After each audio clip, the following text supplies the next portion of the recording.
Thank you. Thank you. If I may the applicant be seated.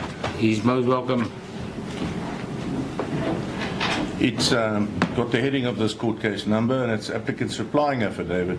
Yeah, you can start there at paragraph 1. Or Okay. I, the undersigned Katiso Molefe, do hereby make oath and state I'm the applicant in the above-mentioned matter with the particular set out in the affidavit deposed to on the 6th of August 2025, which is an affidavit deposed to in support of my release on bail in terms of the provisions of Section 6011A of the CPA pending trial. The affidavit, as aforesaid, was read into the record of proceedings and marked as Exhibit A. In order to avoid prolixity, I do not intend to attach a copy of that affidavit, but request that the content of that affidavit be read as if specifically incorporated herein. The purpose of this replying affidavit is to address certain allegations raised by Sergeant Hlingiwe Mbele, a member of the South African Police. Next one that goes off, its owner might well go to jail. Is that very clear? It was said before we go on record that the phones must be off. Okay. Just checking my own. Yes. It was off. Right. Sergeant Hlingiwe Mbele, a member of the South African Police Services, specifically the Gauteng Organised Crime Unit, who deposed to an opposing affidavit in response to Exhibit A. The purpose of Sergeant Mbele's affidavit is to set out the reasons for the state's opposition to my release on bail. The affidavit deposed to by Sergeant Mbele, dated 5 August 2025, was marked Exhibit B by this Honourable Court. The opposing affidavit of Sergeant Mbele contains largely speculative averments and allegations without any substance. The speculative nature of the allegations and averments made in her affidavit is done solely with a view of creating misplaced atmosphere and putting up purported grounds of opposition to my release on bail, which is not justified in the prevailing circumstances. I will indicate on a seriatim basis that the affidavit of Sergeant Mbele is simply ill-considered, misplaced, and should not be an impediment to my being released on bail pending my upcoming trial. The state seeks to centralise the matters. I do not intend to address all of the paragraphs in her affidavit, as the majority of the affidavit and unsubstantiated allegations simply does not warrant an answer. I will therefore only address the most pertinent aspects of the affidavit, not because it is a valid ground of opposition, but rather to indicate to this court why it may, and in fact should, find comfort in permitting my release on bail pending the trial in this matter. The facts contained in this affidavit fall within my personal knowledge, unless indicated otherwise by the context, and such facts are to the best of my knowledge and belief true and correct. Add paragraph 7.3. Now, Your Worship, as you will realise, this is a reply to an answer, so these paragraphs deal with specific paragraphs in the state's answer.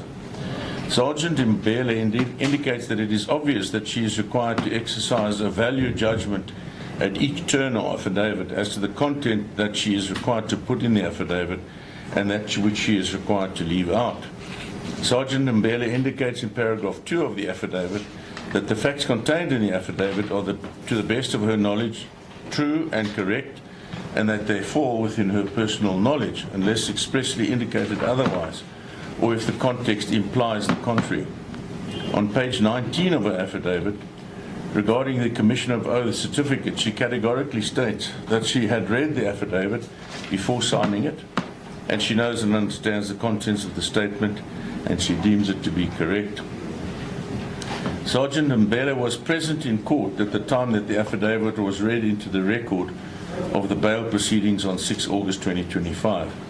Despite being in court while listening to her statement being read into the record, having knowledge of wasn't that part retracted then by the state?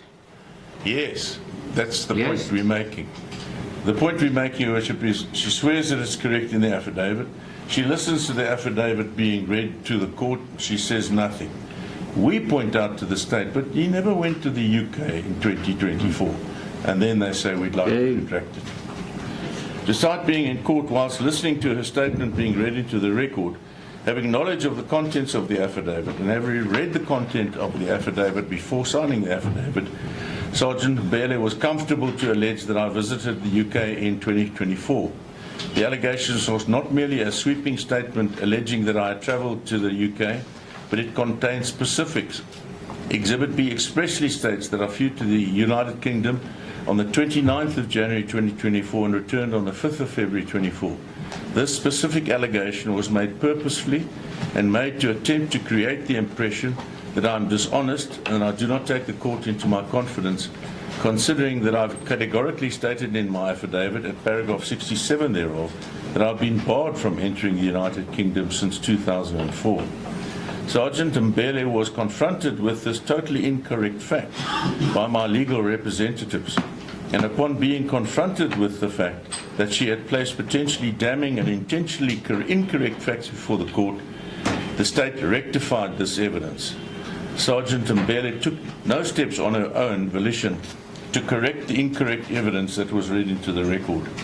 The aforesaid conduct is an apt example against which Sergeant Mbele's value judgment should be considered and measured. With regard to paragraphs 8.1 to 8.3, the content in these paragraphs contain general comments on the police's perception of the matter in which contract killings work. It is not brought home to the facts of this case at all, and certainly do not relate to me at all. The explanation proffered by the state, however, contains a clear contradiction. In the second bullet point under paragraph 8.3, the state refers to me as the so-called client. The state alleges there doesn't always have to be a middleman. Sometimes the client may have direct access to the gunman, as is the case in this matter, and there is no need for the services of a middleman. This clearly implies, without any justification, that I am the so-called client.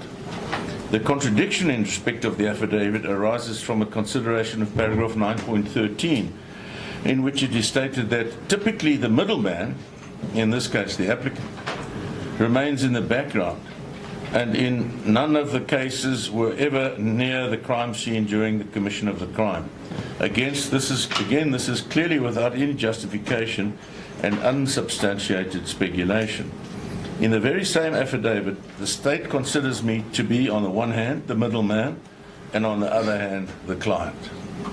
Notwithstanding the contradictory allegations made, the evidence upon which they base this allegation is a vague and apparently premised upon WhatsApp communications which do not involve me and which relate to the use in that WhatsApp communications of the letter K.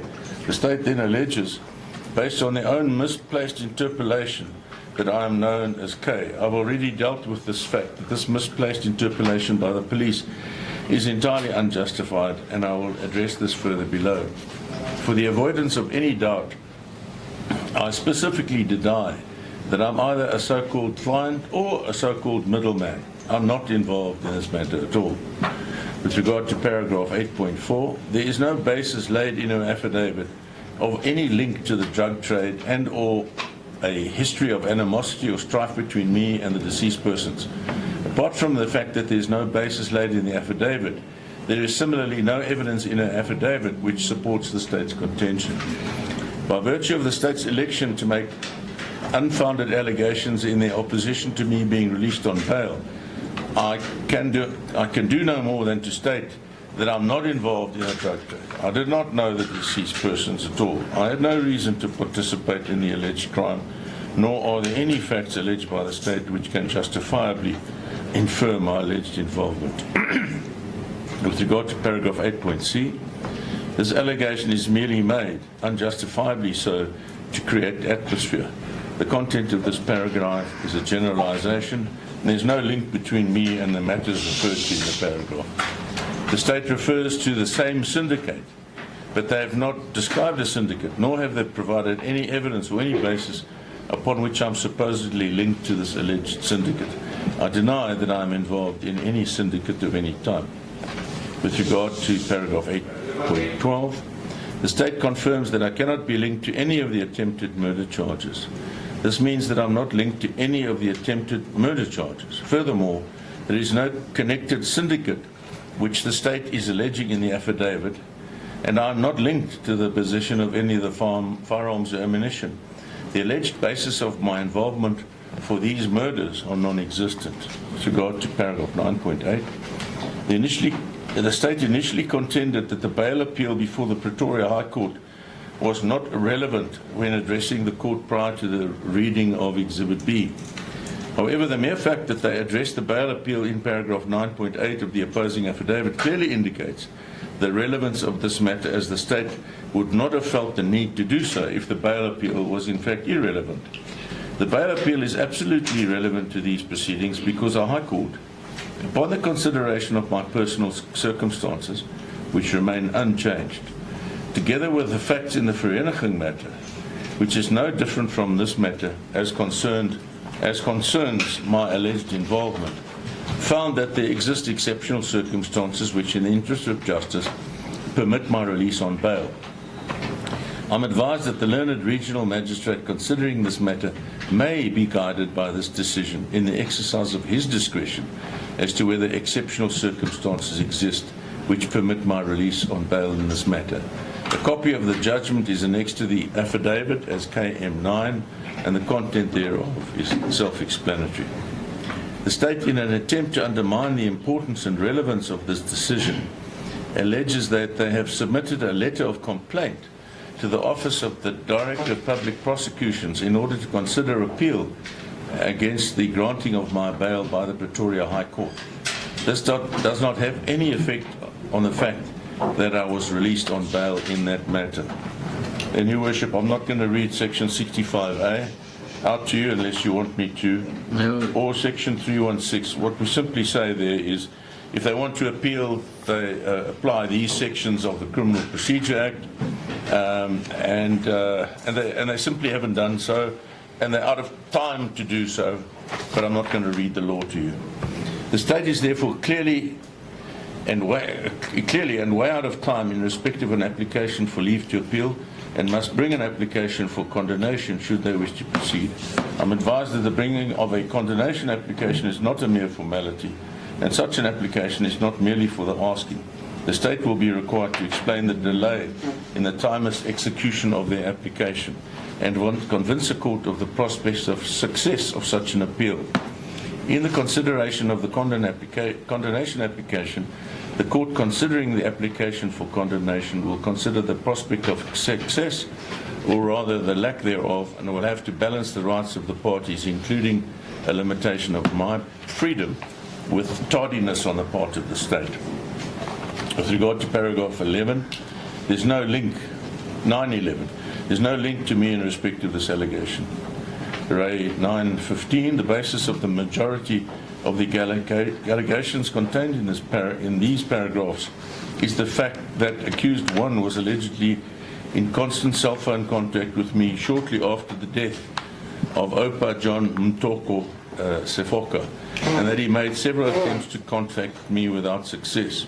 Firstly, it's worthwhile noting that there's no evidence of the calls referred to in respect of paragraph 915 in the affidavit. In addition to the aforesaid, and in respect of the Vereniging bail application, I've never disputed that I have a long-standing relationship with Tao, accused number one. In this regard, I can state the following. I've known Tao since I was in school in Soweto. I'm aware that he's a member of the South African Police Services. He's stationed at Johannesburg Central Police Station. I grew up in Mapetla, and Tao grew up in Tladi, where we mainly interacted when groups of friends met, and later on it became clear that we shared the love of motor vehicles, and later started a friendship mainly around the love of cars, socializing, fashion clothing, and dating girls. Our friendship was further cemented by the fact that when I was running a business in the Johannesburg city centre, namely the Institute for Computer Technology in Darra House, corner King George and Wanderer Street, this fell within the area where Tao was doing duty, and he often visited the business whilst doing his duties or patrolling. Since the year 2000, I established myself as a business person with relative financial success and moved out of Soweto, firstly to Winchester Hills and thereafter to my current address in Sandhurst. Tao and I kept contact, and he often visited my residence and befriended my family, specifically also my children, including Tapelo when Tao was visiting. Needless to say, I was all the more popular amongst my friends, including Tao, because of the fact that I had financial means to finance our social activities. I also, as part of the Welkom Airport project, intended to involve Tao in the security component and recommended that he position himself to be registered with CIRA and also to register a company with CIRA, which could then become involved as a security controller to the contractor to the airport venture. I've maintained frequent contact about this particular aspect, as well as relating to our normal friendship activities with Tao. Accordingly, there's nothing untoward with the fact that we would call each other quite often. Tao also on occasion assisted me with security issues relating to people suspected of watching my house in Winchester Hills and also in Sandhurst. Tao would also from time to time, because of financial needs, make loans from me, which often led to it being written off by me as donations to him, being a friend. He therefore, when visiting our residence, did not necessarily visit me, but also my family. I therefore cannot comment as to the specific reason and or time at which Tao would have attempted to contact me in respect of the allegation made in paragraph 915. I note that the state alleges that he attempted to contact me without success. There could be a number of reasons as to why Tao was attempting to contact me. The mere fact that Tao attempted to contact me does not mean that he did so because I'm involved in the murder of Opa John Mtoko Sefoka. This is not the only reasonable inference to be drawn from the fact that Tao attempted to contact me. He may have attempted to contact me for several other innocent reasons. There is, however, no proof in the affidavit of the nature and contents of the alleged conduct to which the state refers. The state would have annexed proof of the so-called alleged conduct if it at all proved any involvement on my part. The allegations are clearly speculative in nature. I categorically deny being involved in any manner in respect of the murder of Opa John Mtoko Sefoka. With regard to 916, it is further alleged that there was a conversation between accused 2, Mabusela, and accused 3, Kakana, wherein he stated that accused 1, Tao, should call me, allegedly referred to as K, to arrange for payment. I've already stated that the allegation that I'm known as K is a misplaced interpolation, which emanates from the police. In addition to the aforesaid, and to indicate the inaccuracy of Sergeant Mbele's evidence, I refer to Annexure HM8 of Exhibit B. This is an affidavit deposed by Colonel Shlawolani Owen Ntuli, a section commander of the County Intelligence Unit. He deposes to this affidavit purportedly in support of Sergeant Mbele's contention that the investigating officers in this matter, being Sergeant Mbele herself and one Sergeant Nyadzeni Calvin Korombi, were threatened to the extent that it warrants their protection on a 24-hour basis. I interpose to mention that this is once more a purely speculative allegation which is raised. The affidavit in itself makes no reference to the alleged threats, the manner in which the threats were received, the nature of the threats, the basis of the threats, the manner in which the threats are linked to me, and the alleged consequences which can be inferred from the so-called threats. The affidavit by Colonel Ntuli is mere drivel. Be that as it may, in paragraph 5 of Colonel Ntuli's affidavit, he states the following: I can confirm that Katiso Molefe, also known as KT, is amongst the names of the people of interest in this case. On the one hand, the state based the entirety of the opposition to my bail on the fact that I'm purportedly known as K, whilst annexing an affidavit from a colonel in counter intelligence which alleges that I'm known as KT. This contradiction undermines the entirety of the case.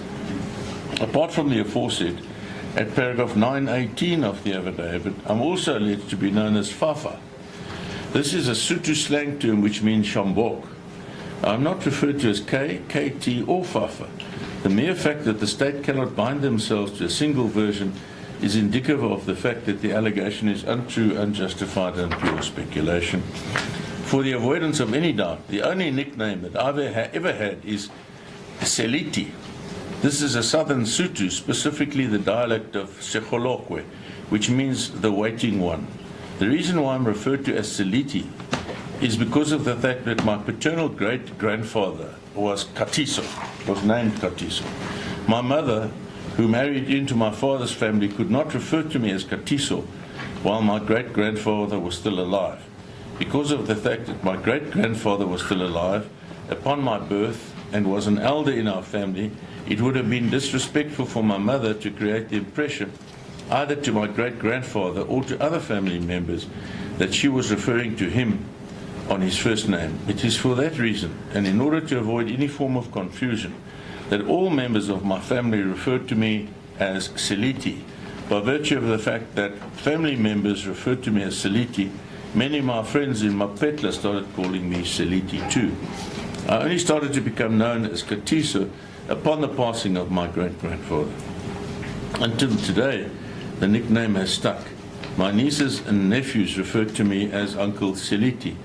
No one in my family, none of my friends refer to me as K or KT or Fafa. The reference to K or KT is a figment of the police's imagination.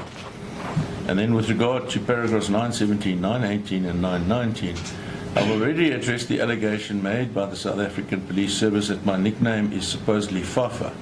I'm not Fafa.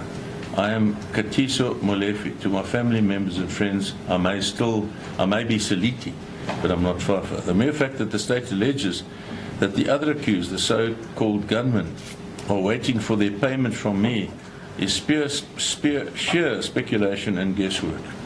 With regard to paragraph 921, the state alleges that subsequent to the discussions between the accused 1 to 3, Tal and Mabusela's cell phones are picked up at a cell phone tower in the vicinity of my house on 24 November 2022. This evidence is meaningless without showing where else the accused persons were. The words "in the vicinity of the applicant's house" is imprecise. It does not allude to any wrongdoing on my part. The state is aware of the fact that I disclosed for purpose of the Vereniging bail application in paragraph 1510 of my affidavit in support of bail in that matter, which affidavit was deposed on the 24th of February 2025, that I have met Diego Floyd Mabusela on 2 occasions, if I remember correctly, through Tau, one of which when he accompanied Tau to my residence shortly before their arrest. This was in 2024. Despite the allegation that Tau and Mabusela's cell phones were picked up in the vicinity of my house, one cannot simply infer that they visited me. They may have driven past my house or in the vicinity thereof to any one of the thousands of attractions in or near Soweto close to my residence. With regard to paragraphs 10, 15, 10, 5, 10, 6, and 10.7, I've dealt with the allegation of Fafa, and that I'm not Fafa. I cannot make any comment in respect of cash deposits by accused 2 into his own account. The same applies to paragraph 922, in which Tau is alleged to have deposited 100,000 in cash into his bank account on 24 November 2022.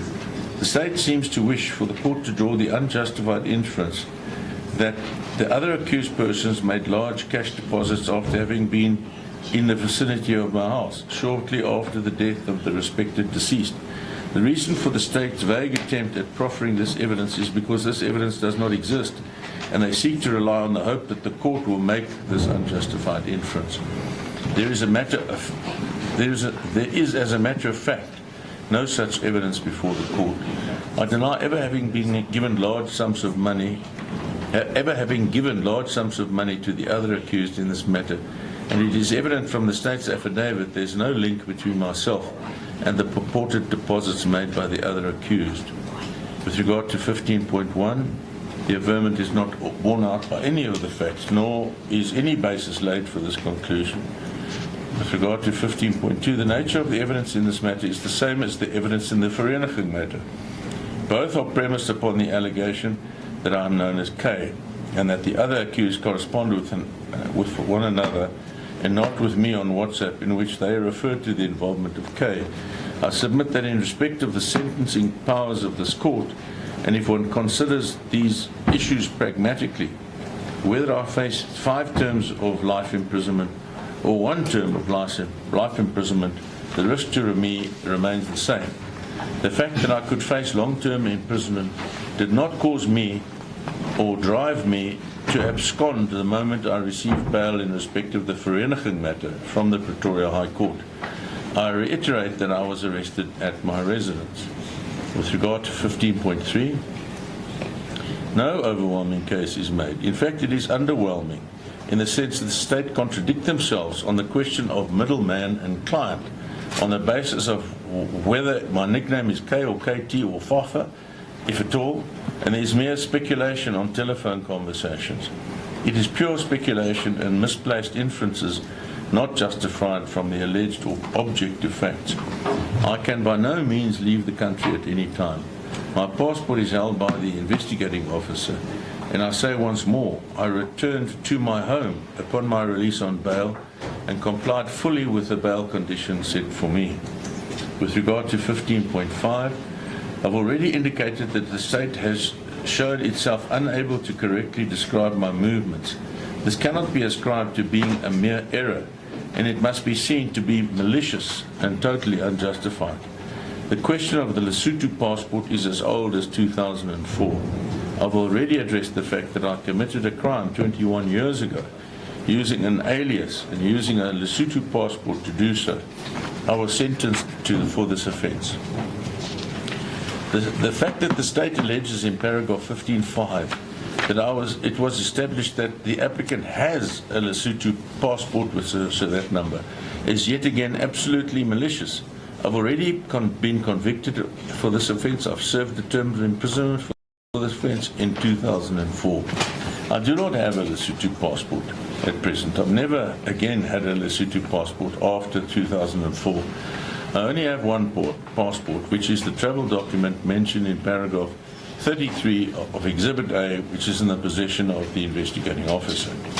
With regard to paragraph 15.5, I do not intend to repeat the state's malicious inclusion of the erroneous allegation that I travelled to the United Kingdom in 2024.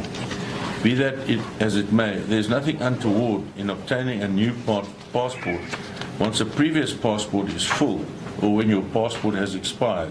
As far as I can recall, I also once lost a passport and had to apply for another one. I'm confident that if the investigating officer makes use of her investigating powers, she will notice that these travel documents were issued in succession of one another for those reasons. I deny that I had numerous occasions contacted the investigating officer to be provided with my passport since my release on bail. I refer to paragraph 2.1 of the order of the Honourable Justice Ledwaba, Deputy Judge President. The order is annexed to Exhibit A as KM3 and can be found on page 44 of that affidavit. It was ordered that I should report at the nearest police station twice per week on a Monday and a Thursday. As stated, I was released on bail on 30 June 2025.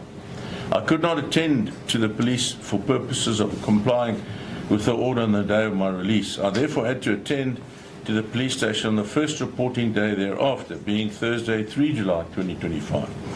Once I attended at the Sandton police station in order to report in accordance with the terms of the order, I was informed by the police officer in the Client Service Centre, Sergeant Mkanzi, if I recall correctly, that I'm required to present a copy of my identity document in order to sign in a file that will be opened in my name. A copy of my ID must also be produced in order for that to be annexed to the file. At that point in time, I realized that I didn't have my smart ID card with me, but I would be able to satisfy my reporting duties because I was still in possession of an old green ID book. I therefore went home in order to obtain my old green ID book, which I used for the purpose of reporting to the Sandton police station. I realized that I will in any event need to obtain my smart ID card, which was in the possession of my erstwhile legal representative, Mr. Piet du Plessis, of Messrs. David, Botha, du Plessis and Kriya. I also recall that my passport was handed to Ms. Fundiswa Nyangule, with whom I was involved in a stable relationship for some time. I did not know whether she was still in possession of my passport, and I therefore instructed Mankoba Radebe to obtain my smart ID card from Mr. du Plessis and determine the whereabouts of my passport. The instruction to Mr. Radebe was not to obtain the passport and request that it be handed back to me, but merely that he determines the whereabouts thereof. It was reported to me that Ms. Yangula had given my passport without my knowledge to the investigating officer. I do not know or understand the circumstances under which circumstances this had occurred. I can, however, state that the order by the Pretoria High Court did not require me to hand in my passport and did not confine me to the borders of South Africa. The allegation raised by the investigating officer in this paragraph is therefore seemingly to create the inference that I was attempting to obtain my passport on an urgent basis to abscond is once again unjustified and misplaced. Insofar as my attorney may have thought that I was asking him to get the passport from the police, he has misunderstood my instructions. I simply wanted to know where it was. I was advised by Mr. Radebe and Mr. Mashele that they could possibly institute and proceed with an urgent application in respect of the return of my passport. I categorically instructed them not to do so, as that will create the wrong impression in the mind of the investigating officer. It turns out that a mere request as to the whereabouts of my passport has now been used, albeit in a malicious and unjustified manner, to create the very impression that I sought to avoid. I annex here to a confirmatory affidavit by Mankoba Khadebe as KM10. I'll deal with that when I get there, Your Worship, please. This is, with regard to paragraph 15.7, this is clear hearsay with no factual basis laid and no allegations for this averment contained in the affidavit drafted in support of an application for a J50 warrant of arrest. With regard to 15.8, the state seems not to know the difference between taxable income and drawings from a business. One can draw money from a business without it falling into the category of taxable income. The bank statements annexed reflect cash deposits as well as electronic funds transfers as deposits during 2022. There are also EFTs to the receiver of revenue outgoing. The businesses receive cash payments from time to time, which are duly deposited. The mere fact that the cash payments were deposited into the bank accounts of the businesses are indicative of the fact that there are no unidentified sources of income as alleged by the state.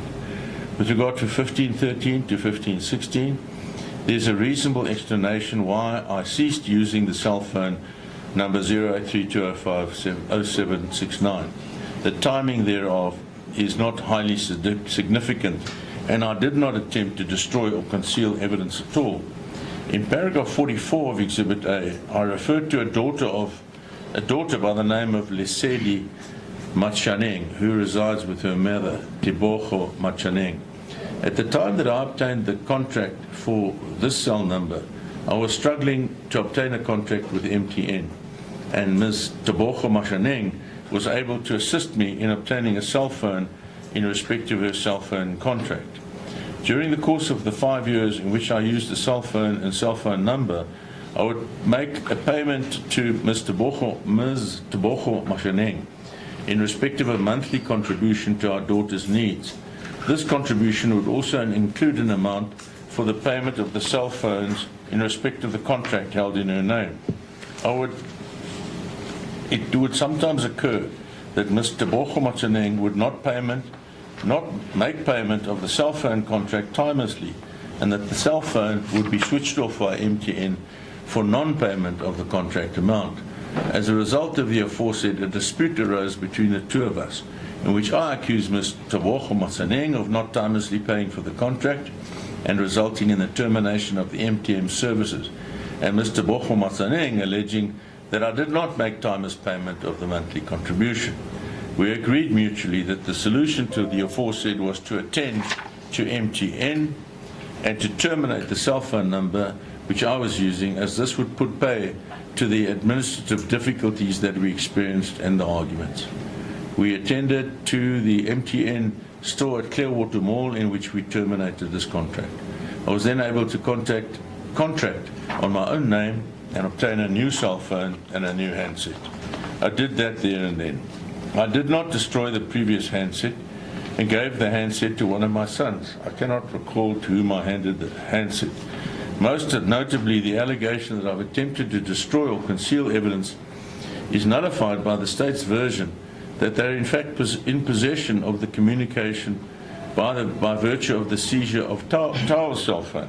It is common sense that when two persons are communicating with one another, that there will be two sources and therefore two sides of the same conversation. Notwithstanding the fact that the state is entirely correct as to the highly significant timing of the destruction or concealment of evidence, they do not have in their possession the evidence which they consider to be relevant for the purposes of the prosecution of this matter. I submit there is nothing untoward about the explanation which I have proffered, and I annex an affidavit of Tebogo Matseneng as KM11. I already explained that Tao has been a friend of mine since our school days. Naturally, when someone you know is arrested, there is interest in what is going on. Annexure HM6 reflects a communication not from my wife, as alleged by the state, but from my girlfriend Fundiswa to me, informing me that the appearance for bail was on a particular day, and on the next court appearance, bail would be granted for him. This is clearly a prediction based on what she may have been told by legal representatives or others. This does not indicate my propensity to undermine the bail system. It is simply people who know Tao trying to follow what was going on. In HM6, the state has wrongly interpreted the document by alleging that I have sent the message to Fundiswa. If you have regard to it, my lord, you'll see exactly that they've got the swing the wrong way around.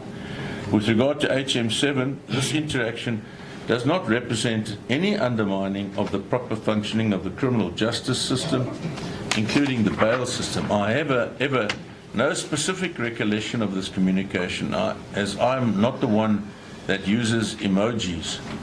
Considering the fact that there are emojis in these messages, and the fact that I have no specific recollection thereof, it may be that I received the message and forwarded it. With regard to paragraph 16, I've already addressed the fact that I've been convicted in the United Kingdom and that I was sentenced.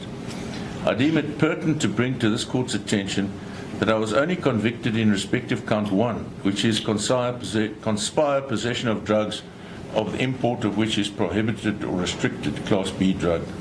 Annexure 2 mark KM12, a printout of the police print of historical arrest and or disposal information which was provided by the state in opposition of my bail in the Vereniging matter, in which it can categorically be shown that I was not convicted of fraud. On page 1 of 4, under the heading Conviction Full Details, reference is made to each of the counts referred to in the state's affidavit in opposition to my bail. On page 1, count 1 is mentioned, and below that, the document refers to the plea that was proffered, the adjudication of the matter and its disposal. In respect of the plea and adjudication, it is indicated that I was found guilty, and regarding the disposal, it refers to the fact that I was sentenced to a term of 57 months. Below that, on page 2 of 4, further references made to the offences to which I was not convicted of, all of which refer in respect of a plea adjudication to not guilty and no adjudication. This means that I was not charged with these offences because there was no adjudication. These counts are conspire possession controlled drug with intent to supply, conspire possessing a controlled drug with intent to supply cannabis. The one is MDMA, the other one is cannabis resin. Conspire possession with intent to supply cannabis, a Class C controlled drug. Possessing prohibited weapon, self-loading smooth bore gun.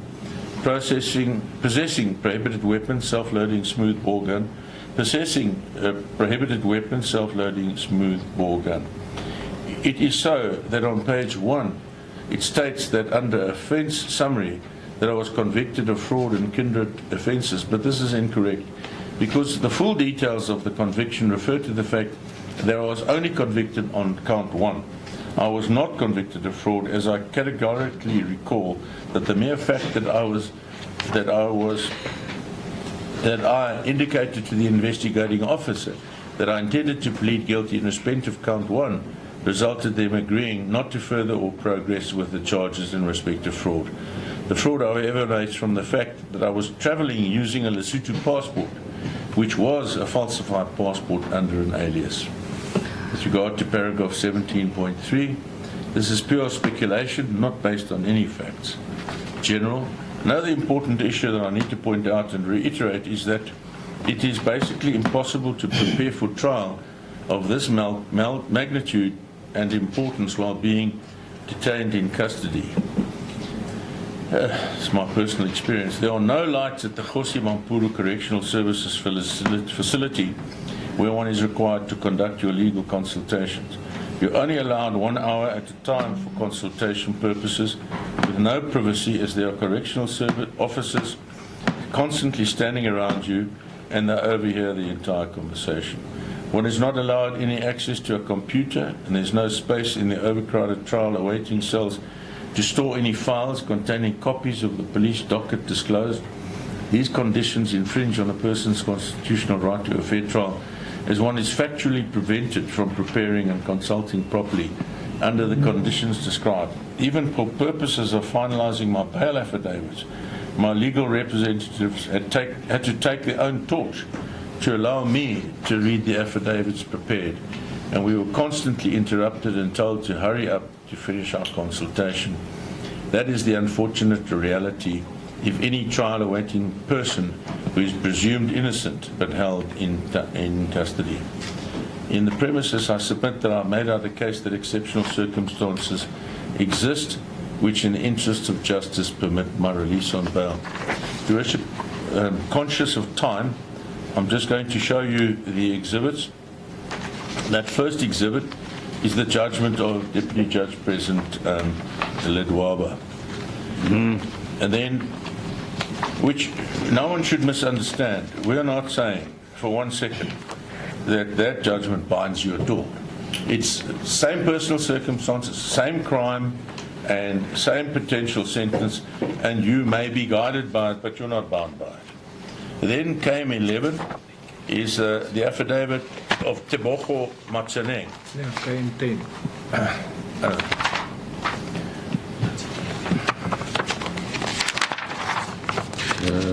Kempton is Mangoba Khadebe. Yeah, I've missed.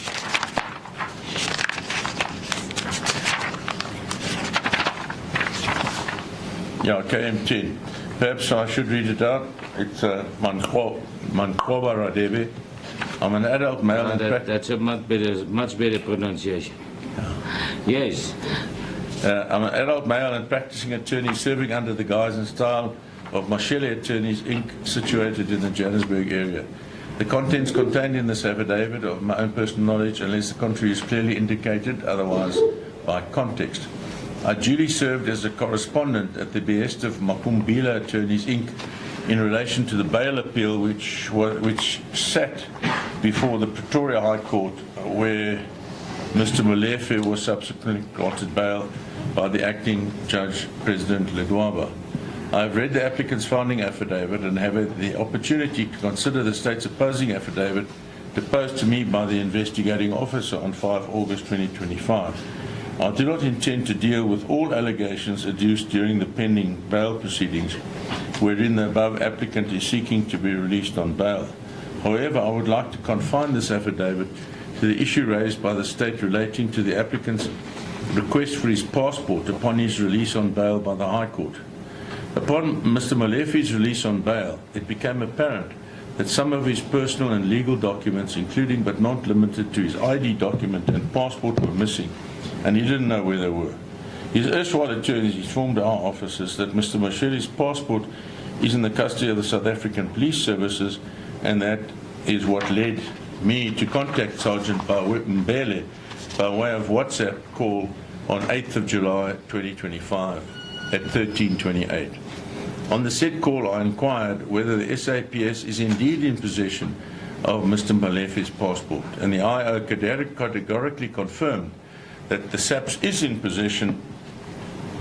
fact in possession of Mr. Molefe's passport, and proceeded to mention that Mr. Molefe voluntarily handed the passport to the police upon his initial arrest for the matter presently sitting before the Gauteng Division, Joburg, more specifically the Palm Ridge Circuit Division. On the said call, we discussed whether the court order by the acting Judge President Ledwaba explicitly authorized the state to keep Mr. Molefe's passport in its custody, and the investigating officer was adamant. She outright stated that the court order does provide for the SAP's retention of Mr. Molefe's passport, but she could not confirm with sufficient particularity because she did not have the court order at her disposal during the WhatsApp call. There was no persistent urge by Mr. Molefe, neither by our officers, to retrieve his passport from SAPS as alleged. I annex a copy of a single 2 minutes call made to the IO marked CA1, and your worship will see it there. The above is all that transpired in relation to any inquiry made by me concerning Mr. Molefe's passport. Regarding CA1, there are 2 further calls on 21 July 25. The purpose of these calls simply related to the arrest of Mr. Molefe regarding the matter presently before this court. On 21 July 2025, our officers received information that Mr. Molefe has been arrested, and I proceeded to call the investigating officer to ascertain details of the said arrest, including the police station wherein Mr. Molefe is being kept at, to enable our officers to consult with Mr. Molefe.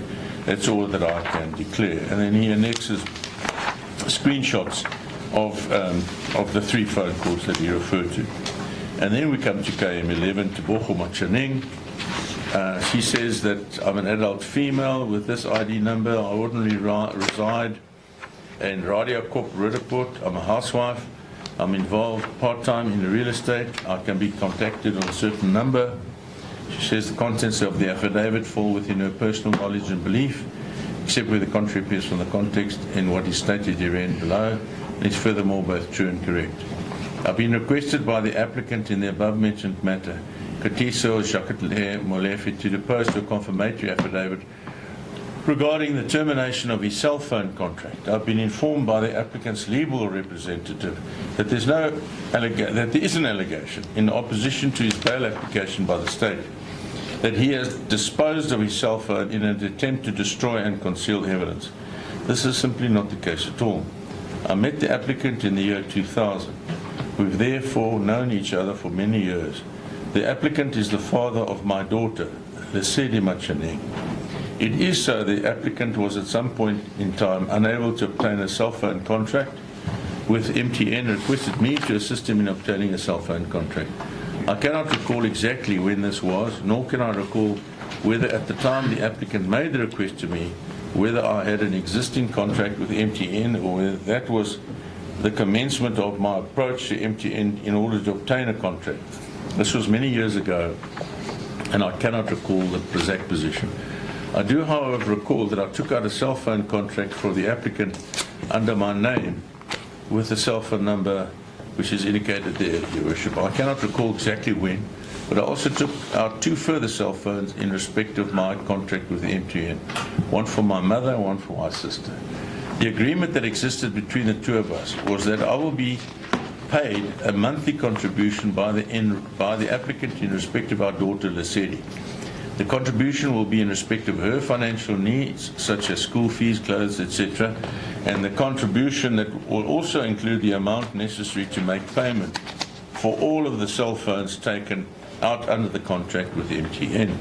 I cannot recall the exact monthly expense in respect of the MTN contract, but I recall that it was in the region of approximately 7,000 rand per month. During the course of 2024, there was an ongoing issue between the 2 of us in respect of the payment of the cell phone contract. This caused an argument between us in that the applicant accused me of not timelessly paying the money to MTN, which would result in the services provided by MTN being terminated. I was of the view that the reason why the services was terminated and my failure to timelessly make payment to MTN was a result of his failure to make timeless payment of the contribution to me. By virtue of the fact that this is an ongoing disagreement between the 2 of us, I propose that we terminate the contract. We collectively decided this was the best resolution which would prevent any further disagreements in this regard, but also be a meaningful proposal to resolve the issue. We decided to go to the MTN branch at Clearwater Mall in order to cancel the applicant's number in respect of the contract held with MTN under my name. On the same day, in the same store, the applicant obtained a contract in his own name and received a new handset. At the time, I was contacted by the applicant's legal representatives in order to request a meeting. I realized that I wanted to be sure of the date on which we attended at the Clearwater Mall. On 12 August 2025, I contacted the MTN Retention Department in order to determine when the contract was terminated. I annexed to an email from MTN marked TM1, which confirms the contract in respect of that cell number was cancelled on 9 October 2024. This is, I am advised, contrary to the allegations that the contract and our cell phone was destroyed and or attempted to be concealed on 8 October 2024. And then she attaches the communication from MTN and the related documents. The further documents are the police print of the historical arrest disposal, but those documents bear out what the deponent says in the affidavit. That is the reply that we wish to make to the state's answer, which we couldn't just do from the bar. Thanks. As already indicated, that was marked as Exhibit C. State. This is, Your Worship, the state confirms that they had a supplementary affidavit by investigating officer to respond to the issues raised by the defense in their affidavit. I think the original. Good. This will be marked and accepted as Exhibit D. D.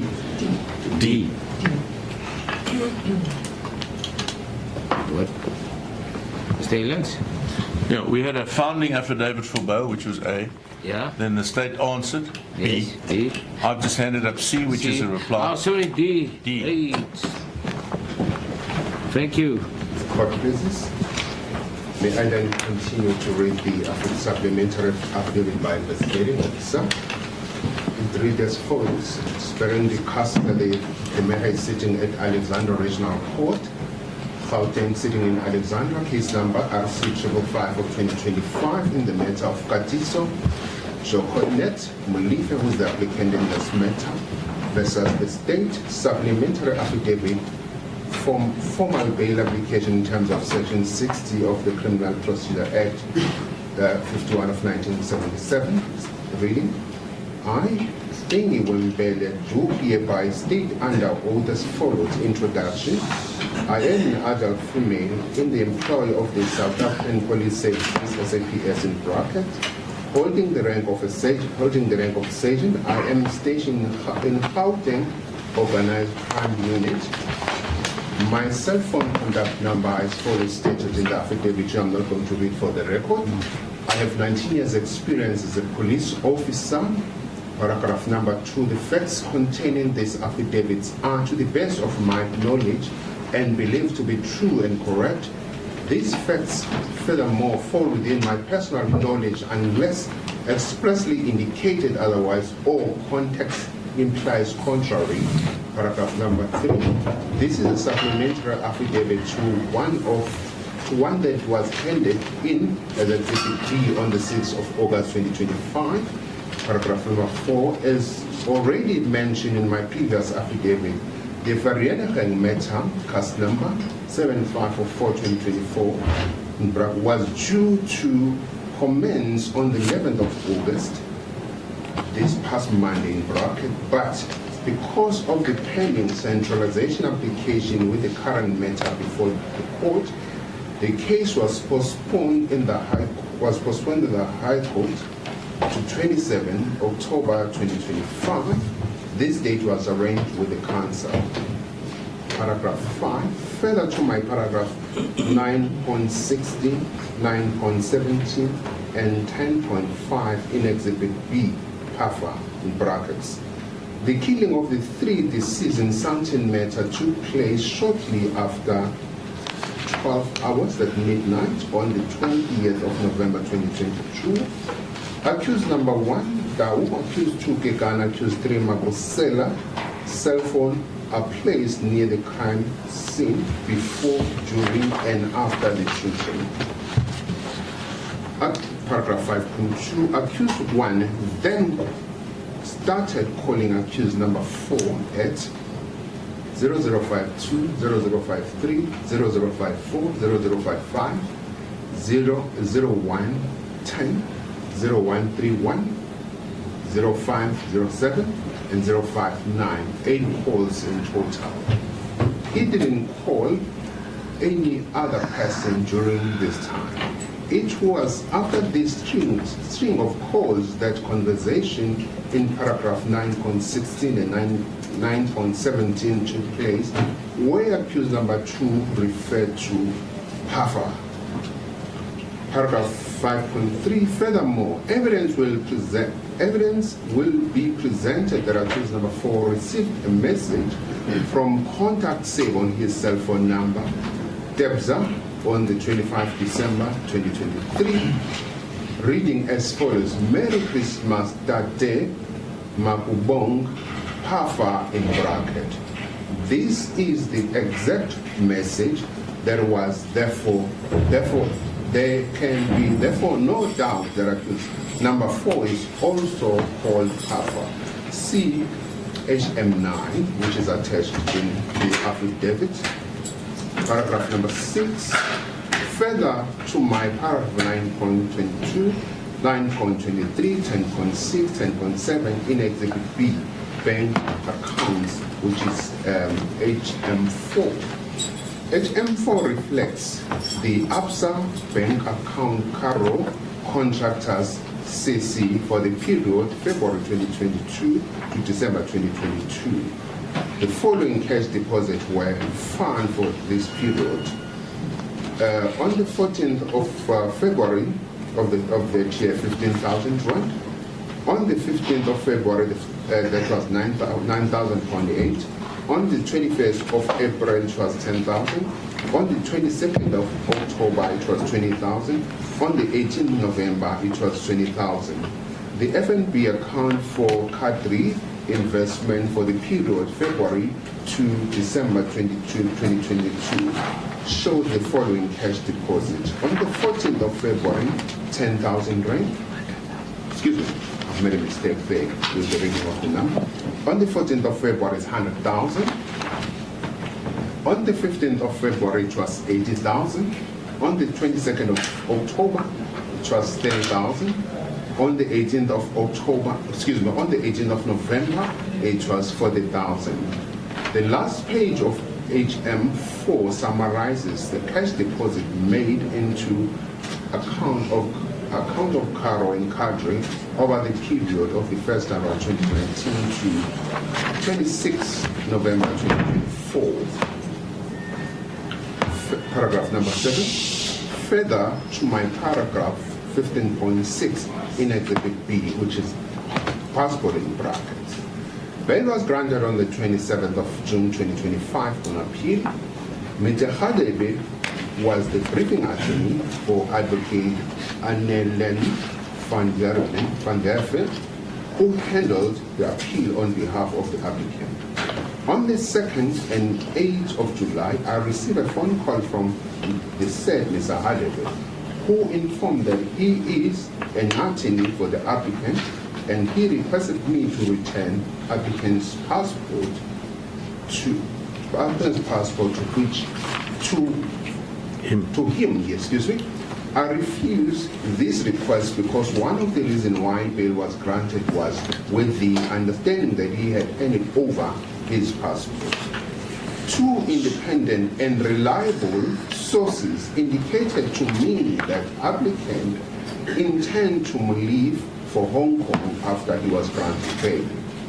What is further significant is that upon the applicant's first arrest on December 2024, his bags were packed. The applicant indicated that he was due to leave for Hong Kong early next week. Paragraph number 8. Further to my paragraph 15.8, Exhibit B, declared income. In his bail affidavit during his previous bail application for Reneging matter, he declared that he earns around 200,000 per month from his business, which he also confirmed in his current bail application. He also stated in his previous bail affidavit that Sebastian Investment and Logistics is a consultancy company involved in the fuel industry and construction project CHM10. However, upon inquiries made to SARS, this company was indicated as being dormant. That was in 2023 and declared as zero income for 2024, CHM11. Applicant declared in his latest tax return his personal income as a consultant in an amount of 788,700 for the financial year ending in 2024, CHM12, which is far cry from what he indicated in his current and previous bail affidavits. What is further interesting is that the company Caro Contractors declared a mere gross income of 43,209 rand for financial year 2024, with a profit of 85 rand. See on HM30 attached here too. Currently, investment income for the last 6 years ending 2024 was indicated as 1,151,000 and a gross profit of 751,790 CHM14, that will be page 6 to 8. 6 of 8, excuse me, 6 of 8. These pages that I'm speaking about are all attached in the affidavit of the investigating officer. Earlier on, I referred to HM9, which is attached on the affidavit, where this message, as per the affidavit, this message was sent to accused number 4 by the person who was saved in his cell phone as capture. The reading of the message, the text, as it is mentioned there from the affidavit of the investigating officer, but I'm doing this to stress the point that is indicated by the investigating officer, where the message reads, "Merry Christmas, Dr. Mabong Paffa." This message is directed to the applicant who is before court. I wanted just to get to that so that it's clear where does this issue of the name Paffa comes from. Also, we've also spoke about HM10, which is also, as it is attached on the affidavit, and the SARS returns as it has been specified in the affidavit of the investigating officer. That concludes our response as far as supplementary heads out. Supplementary affidavit. Thank you.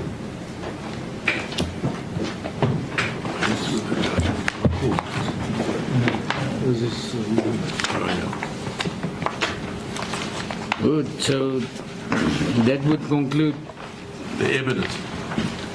Mr. Hellens' argument. Yes.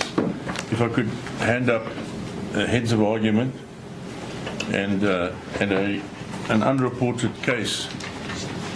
Sorry.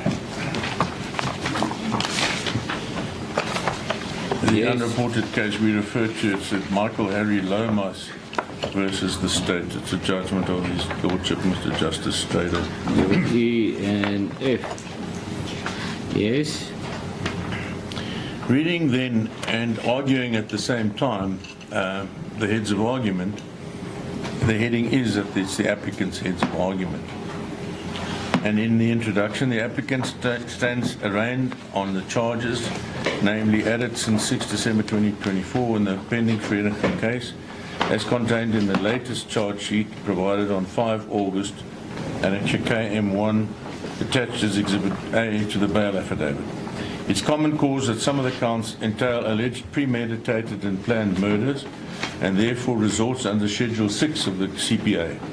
Therefore, in terms of Section 60(11)A of the CPA, the court is bound to order the applicant be detained in custody until he is dealt with in accordance with the law, and unless the court finds, relating to this application for bail pending trial, that the applicant has satisfied the court that exceptional circumstances exist which in the interests of justice permit his release on bail in this matter as well. Now, it's pointed out that it is also common cause that the accused was released on bail on 27 June 2025 by the High Court by the order of the Deputy Judge President Ledwaba in the Vereniging matter. The High Court finding that the applicant, for basically all of the same reasons indicated, that exceptional circumstances exist which permit his release on bail in the interest of justice. Now, we submit, Your Worship, that his subsequent arrest on 21 July 2025, a period of a mere 3 weeks after his release on bail in that case, did not change any of these circumstances, nor does the adding of these further alleged counts premised only on historical events change the circumstances. The applicant remains not to be a flight risk and will stand his trial and not bring the justice or the bail system into disrepute, nor will he interfere with any of the witnesses or with any evidence in the pending investigation of the historical alleged events pending his upcoming trial. And if we could just, for sake of argument, take those one at a time. His personal circumstances are unchanged. The adding of the alleged counts doesn't change the jeopardy that he might be in. He has not flown. He's not there for a flight risk. He will stand his trial because otherwise he would have run away, I take it, when he got released on bail.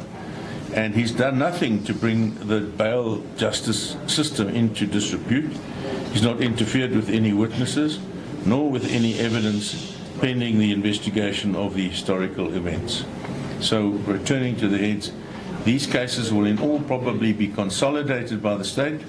These heads of argument will again demonstrate that such exceptional circumstances exist when the totality of the evidence submitted in this application is holistically and objectively considered.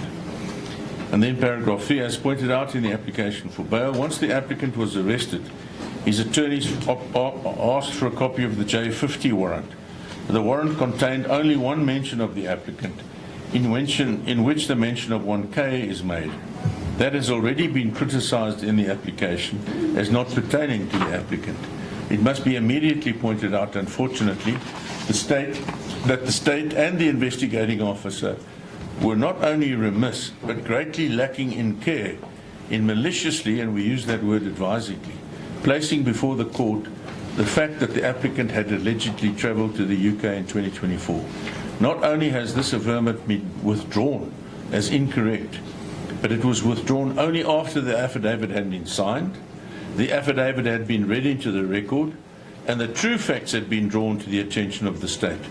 It is suggested this lack of care permeates the state's opposition to bail.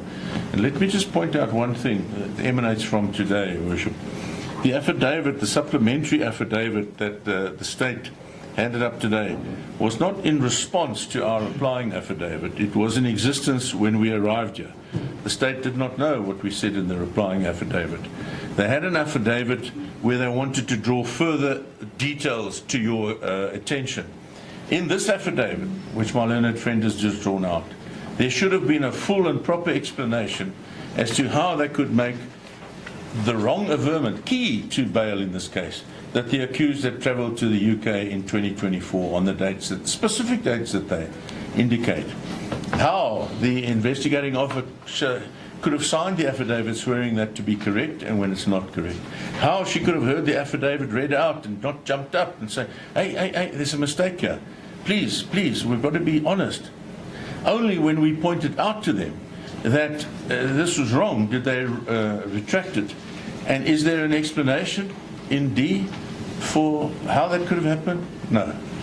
We submit that you'll draw an adverse inference against the state for their failure to explain what otherwise looks like a malicious attempt to salt the mind, to change the facts. So we go back to paragraph 24. We say not only has this averment been withdrawn as incorrect, but it was withdrawn only after the affidavit had been signed, the affidavit had been read into the record, and the true facts drawn to the attention of the state. And we say this is careless in the extreme at best. And you have to rely, sir, on careful police work responsible NPA work in dealing with this man's liberty, and you're not confronted with that. You're confronted with a we don't care attitude, and we'll toss a few adverse facts before the court and see if we can't get caught out. And we were. Oops. The state attempts to describe the concept of contract killing in their answering affidavit. In doing so, they describe the applicant as the client who has direct access to the gunman with no middleman. We give you the reference. However, the state also described the applicant as the middleman. We give you the reference. This demonstrates that the state's case, and indeed its opposition to bail, is based on pure speculation and guesswork, and in fact they guessed in different directions. Indeed, the state's general comment on the police's understanding of the concept of contract killing is not brought home by the facts of this case.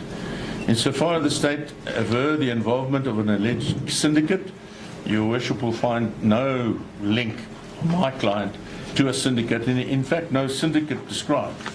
There is no underpinning evidence to link the applicant to any alleged syndicate. The state's case is that the applicant is not linked to any attempted murder charges, which he would have been involved in if he was indeed a member of the alleged syndicate. I take it that the way these things work, I don't know whether a client is now a client or my client is a client or a middleman, but somehow this syndicate sets about killing people or attempting to kill people.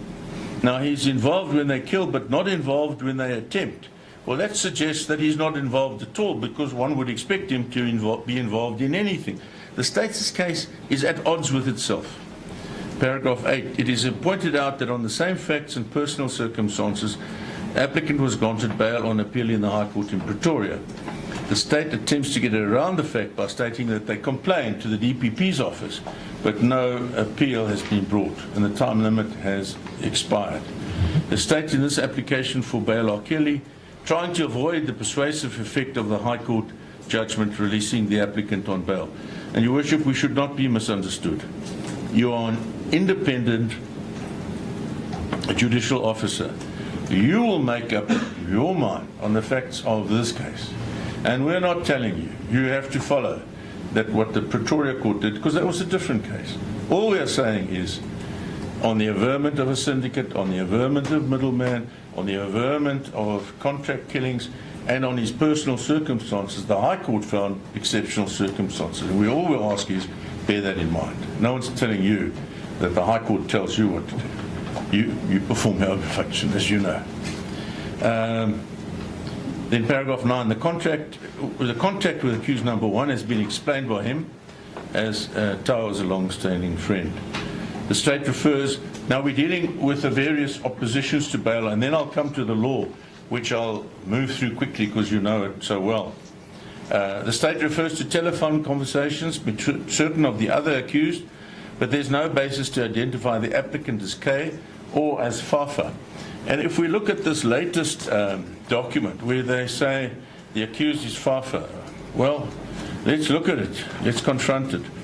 It's allegedly to Katiso Molefe from Tebsa. And it says, Merry Christmas Ntate. We know Ntate is uncle. Mokubong. Who is Mokubong? I don't know. And on the facts in this case, you don't know. And then there's brackets Fafa. Do we know whether this was a direct message or whether this was a forwarded message from somebody else? We don't know. But what we do know is that although the state tried to say Mr. Molefe is Fafa, they don't tell you who Mokubong is. So it goes nowhere. Now, the applicant has denied in paragraph 10 that he goes by those names, and there's no underpinning evidence substantiating these claims. The state's latest attempt, which I've demonstrated, falls flat. There's no indication that if these persons were waiting for payment, they were waiting for payment from the applicant. Against these misplaced inferences are pure speculation. Some of the other accused have their cell phones picked up at a cell phone tower near the applicant's house in Sandton, but the applicant's house is in central Sandton, and no significance can be attached to this. Your Worship, Sandhurst is just next to Sandton Drive. It's at the heart of Sandton. There's no link to any deposits by other accused into the bank accounts of the applicant. The state alleges the applicant is a dangerous criminal with no regard to human life. But it's easy. Papyrus geduldig, Your Worship. You could type it. But where's the underlying evidence to support it? It's not there. The applicant is already released on bail on one charge of murder and has abided fully and continuously by his bail conditions and was arrested some 3 weeks later. At home, the state claims that the evidence against the applicant is overwhelming, but there's no such overwhelming evidence that has been produced in the state's affidavit, nor can they do so. And they would have done so. If they had more, they would have done so. We submit. It is claimed that he has the means to leave the country at any time, and yet he didn't have his passport and didn't leave the country when he was released on bail or before his arrest on 6 December 2024. And they say when he was arrested, now this latest affidavit, when he was arrested on the 6th of December 2024, he had his bags packed to go to Hong Kong. Well, if you look at the dates of the murders, he was present at all times here. If you look at the places that he previously traveled to, he traveled to Hong Kong. So he was going to go to Hong Kong. I accept, we haven't consulted this, but let's assume he was going to go to Hong Kong. We see that he's gone to Hong Kong and he's come back again. He's gone to Hong Kong. This case was already pending and he had to submit his passport, or am I understanding you? No, on 6th of December, the case against the other people was pending and he was not arrested. Oh, he was not arrested. But he was arrested on the 6th of December. Okay. And they say he was going to go to Hong Kong. But his travel history shows that he goes to Hong Kong and comes back, and he tells you in the affidavit that he does so for business. So it's not as if he was running away. But then he was released on bail. And the state say he could have run away, he's got the means to run away, but he stayed at home for 3 weeks and was arrested at home. Then, paragraph 17, the state attempts to describe his movements outside of the country. But these movements are over the course of a long period, since 2000. So the Hong Kong story was on his first arrest? He had been to Hong Kong previously, before his first arrest. They say his bags were packed to go to Hong Kong on the day he was arrested. That's his first arrest? His first arrest. Okay. Then he was released 27th of June and stayed at home for 3 weeks and was arrested at home, where you would expect to find him. And he reported twice a week to the police station consistently. So, Your Worship, I'll never get bail if you look at my travel history over 21 years. Yeah. You will say I'm going to India, I'm going to Uzbekistan, I'm going Namibia. to the UK, Namibia, never going back to Namibia. They'll call me a flight risk. Yes. And it's misleading to attempt to suggest that he has a Lesotho passport. That was in 2004. The state described travel documents over a 21-year period. I've dealt with that. If you look at the balance of the evidence, the applicant didn't attempt to have his passport handed back to him. He's explained. There's no evidence of applicant being active in the illicit drug trade. Again, papyrus geduldig. They typed that out, but there's no facts underpinning it. With regard to the preliminary investigation by SARS, the state fails to distinguish between net income and drawings from a business. Tax returns are in any event an accountant's responsibility. So, Your Worship, if you take your average business, you can draw a salary, or in need of cash flow, you can draw cash from the business, and the two are not the same. And it's a preliminary investigation by SARS. And accountants have got to sort this sort of thing out. There can be no basis to suggest that this is some basis to oppose bail. Then, paragraph 23, the applicant has shown that his business receives both cash and EFT payments, as any business might. The fact that the cash is deposited is indicative that normal business practices are followed. I would suggest, I would suggest that if you've got cash that you want to not show you received, the last thing you would do is put in a bank account, because then there it is. So there's no evidence contained in the state's affidavit of the following averments made in the air, which are unsubstantiated. Any huge outcry on social media Any propensity to influence or intimidate witnesses, there's no such evidence. Applicant is not linked on the state's own case to any unlawful possession of a firearm. The change in cell number has been completely explained. The applicant knows Tau and has an interest in what happens to him. No evidence was destroyed or concealed, as the state has produced some cell phone information, which is meaningless. And the WhatsApp communications have been explained, and the state is wrong, even in referring to Fundi as his wife. Although the state concedes that the applicant was sentenced to a charge relating to cannabis, they attempt to mislead the court with regard to counts of which he was not convicted. The reference to it is totally uncalled for and only a misplaced attempt to paint the applicant in the worst possible light. The applicant 20 years ago used the surname Lebitsa, and he revealed this. The state calls upon the court to apply the principles underpinning bail properly, and so does the applicant call upon this court. Although this is a new bail and the judgment of the Pretoria High Court is not a judgment in this case, the reasoning in the High Court's judgment should be sound to persuasive. I've dealt with that. Now, Your Worship, from now on we deal with legal principles, and I'll try to sketch them very quickly because you're fully aware of the law. So we start off with the Constitution. Your Worship is aware that every citizen is equally protected by the law, and we say that it's very especially important in the RSA in the view of the abuse of the law, where we had where the previous regime there was detention without trial, police brutality, and on the other hand vigilante law enforcement by random killings. So the bottom line is, and we underline, the proper administration of justice should never be seen as favoritism towards persons charged with serious crime, but rather as a basic and necessary protection of an orderly society governed by the rule of law as encoded in our Constitution. The Bill of Rights is contained in sections 7 to 39 deal with arrested and detained persons. Section 35(1)(f) that a person such as the accused before a court arrested for allegedly committing offences has the right to be released from detention if the interests of justice permit, subject to reasonable conditions.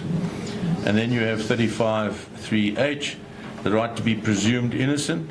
It's obviously not an absolute rule and pertains mainly to fair trial rights, but it should be considered as a starting point during an inquiry in bail proceedings relating inter alia to the strength of the state's case against an applicant for bail. Now let me pause there. He has shown overwhelmingly powerful personal circumstances, and the fact that he's not a flight risk, and the fact that he could pay bail, can pay bail, and didn't run away. Let's weigh it against what the strength of the case is, state's case is. It's a couple of alleged phone calls where the state interpret the phone calls or the WhatsApp messages as K means Mr. Molefe, Katiso Molefe, or KT, or Fafa, and none of those are sustainably linked to him. If you take away those, what is there? He knows Tau. Tau knows Mabusela. That's it. Where is there strength in the state's case overpowering his personal circumstances and not elevating his circumstances to the level of exceptional circumstances? Your Worship, we will refer later in these heads, and I'll get there as quickly as possible, to the case of Ankla. And there, the High Court has said that ordinary circumstances, present to an exceptional degree, sustain exceptional circumstances. And that's what we have here. And that's what, in effect, the High Court found. Now, bail proceedings are sui generis and inquisitory in nature. The purpose of a bail hearing not to determine guilt or innocence, but to assess whether the interests of justice permit the accused release on bail. As the Concord showed in Dlamini and Dlajla, a bail court is not concerned with the question of guilt. That is for the trial court, save to the extent that it may impact on the interests of justice in regard to bail. In these bail proceedings, the focus is on the future conduct and risks, not proof of the crime beyond a reasonable doubt. Applicant's case must be evaluated in the light of the criteria set out in 6-4, which we've dealt with in the affidavit. Although the reverse onus on a balance of probabilities in terms of 6011A has been held to be constitutional in Dlamini and Skitterkop, it should always be kept in mind that the purpose of bail remains the same as crisply summarized by Van der Berg. And we give you the quote there, which we'd ask you to bear in mind. I'm not going to read it out to you. Paragraph 35, the author, as quoted in paragraph 8 above, on page 18, relating to the Dlamini judgment, warns that the Constitutional Court judgment has been seized upon with uncharacteristic zeal and alacrity by certain prosecutors and magistrates who needed little encouragement to revive a virtual detention without trial culture. The writer states, in this regard, the Constitutional Court caveat expressed in Dlamini is to be welcomed. Courts will no doubt be alive to the danger of public sentiment being orchestrated by pressure groups to serve their own ends. As stated above, Section 11A of the CPA is applicable in this application, setting a default position in so-called Schedule 6 matters, such as this one, that the court is obliged to order the applicant be held in custody pending his trial, unless the applicant, on a balance of probability, satisfies the court that exceptional circumstances exist which, in the interest of justice, permit his release on bail. Now, relating to the test as to whether exceptional circumstances in a specific matter like this one need go no further than referring to the same matter, Dlamini, during which the said section and the reverse onus contained in it was declared to be constitutional. It is noted in paragraph 75, Judge Krichler said, an applicant is given broad scope to establish the requisite circumstances, whether they relate to the nature of the crime, the personal circumstances of the applicant, or anything else that is particularly cogent. And then paragraph 76, Judge Krichler says likewise, I do not agree that because of the wide variety of ordinary circumstances in 6-4-9, it is virtually impossible to imagine what would constitute exceptional circumstances, and that the prospects of their existing are negligible. In requiring that the circumstances proved must be exceptional, the subsection does not say that there must be circumstances above and beyond and generally different from those enumerated in those subsections. So then the same approach in State versus WC and another, which we referred to, the court there said the phrase exceptional circumstances doesn't stand alone. The Schedule 6 applicant has to adduce evidence which satisfies the court that such circumstances exist which, in the interest of justice, permit his or her release. The proven circumstances have to be weighed in the interest of justice. So the true inquiry, seems to me, is whether the proven circumstances are sufficiently unusual or different in any particular case as to warrant the applicant's release, and sufficiently will vary from case to case. It may be this approach adds to the element of judicial discretion, which is already inherently present in Section 6011. So in conclusion on this point, we submit that the probabilities are decisive. In the case of a Schedule 6 offence, the court must be able simply to find that a person waiting trial would do what is expected of him in terms of his bail conditions. That is all. And we've shown that he exceptionally shows that he's complied with anything, and the state have not put up a strong case whatsoever. It's based on speculation, and they misled you. And they've not explained to you how they could have misled you. Still now, as I stand here. Then the Van case that I referred to, circumstances of an ordinary nature to bail applications can, in the context of a particular case, be exceptional or unusual. And Judge Krichler again, Section 6011 doesn't contain an outright ban on bail in relation to certain offences, but leaves the particular circumstances of each case to be considered by the presiding officer. The ability to consider the circumstances of each case affords flexibility that diminishes the overall impact of the provision. What is of importance is that the grant or refusal of bail is under judicial control, and judicial officers have the ultimate decision as to whether or not, in the circumstances of a particular case, bail should be granted. Now,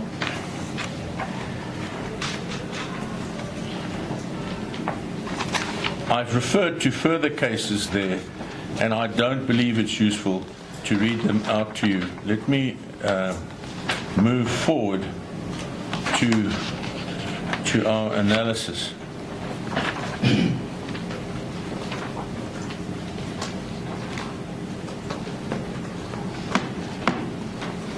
And if I could go, with your leave, Your Worship, to paragraph 46. We make the submission that in this regard it is clear an important consideration would be as to whether the applicant, having indicated his intention to plead guilty, also tenders independent evidence pointing to his innocence, which may obviously arise from disclosure made by the state, as in this matter. It's plain that the strength of the state's case is not an overriding factor. See in this regard the as yet unreported judgment of State versus Lomas, which will be handed up to the court, which decision reiterated all the principles dealing with bail. And, Your Worship, when you read that case, if you take the opportunity to read it, you'll find that on the facts of this case, it was shown by the prosecution, who was Mr. Joubert here next to me, that there was an overwhelming prosecution. For the prosecution. Okay. He was briefed by the NPA. He made a powerful case that Mr. Lomas will be convicted and likely to serve a very long term of imprisonment, probably 25 years. But balancing the personal circumstances of the man, where he was sick and there were various other things, the court still granted him bail. And the point they make in that case is, will he stand his trial, and will the bail system not be interfered with, and will justice be served? So Lomas got bail where he's clearly going to jail when the trial is over, conceded on both sides. But the question of the trial is a long way away, and his personal circumstances allowed him to be released. So it's simply an example at the extreme end. Now, what do we have here? And then we got numerous other judgments where it was held, you know what, then that if the case against you is strong, the traditional point of view, that militates against bail. Yeah, if under 6011, if the case against him is strong, it does militate against. But the Lomas case demonstrates that's not the overriding importance. The overriding importance, will the man stand his trial? But coming back to this case, this is not a Lomas, this is the opposite of Lomas. There's no strong case put before you, and there's a strong personal circumstances of an exceptional nature. So that swing is entirely in favour of the applicant for bail. So if I could then move to paragraph 48.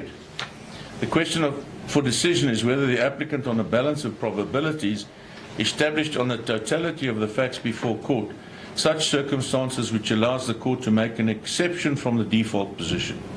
It is with respect in what follows below be submitted that on conspectus of the totality of all the evidence and a proper analysis thereof and the cogency of the evidence put before the court, the applicant is clearly established on a balance of probability that such exception may be made relating to his release on bail. It is that exceptional circumstances exist for his release in the interests of justice on bail coupled with appropriate conditions. I'm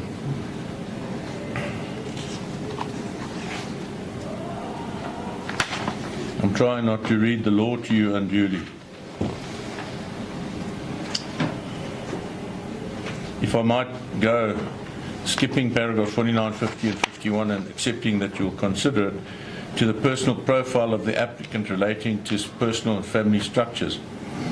As the profile of the applicant relating to the issues enumerated in the heading is relevant to the considerations in section 64, when considering whether the interests of justice will be negatively affected by the release of the applicant, and as to whether the court may make an exception in releasing him on bail in terms of 6011. This is briefly dealt with as a substantial topic on its own. So the personal circumstances of the applicant are, with respect, not seriously an issue. And that's fundamentally important.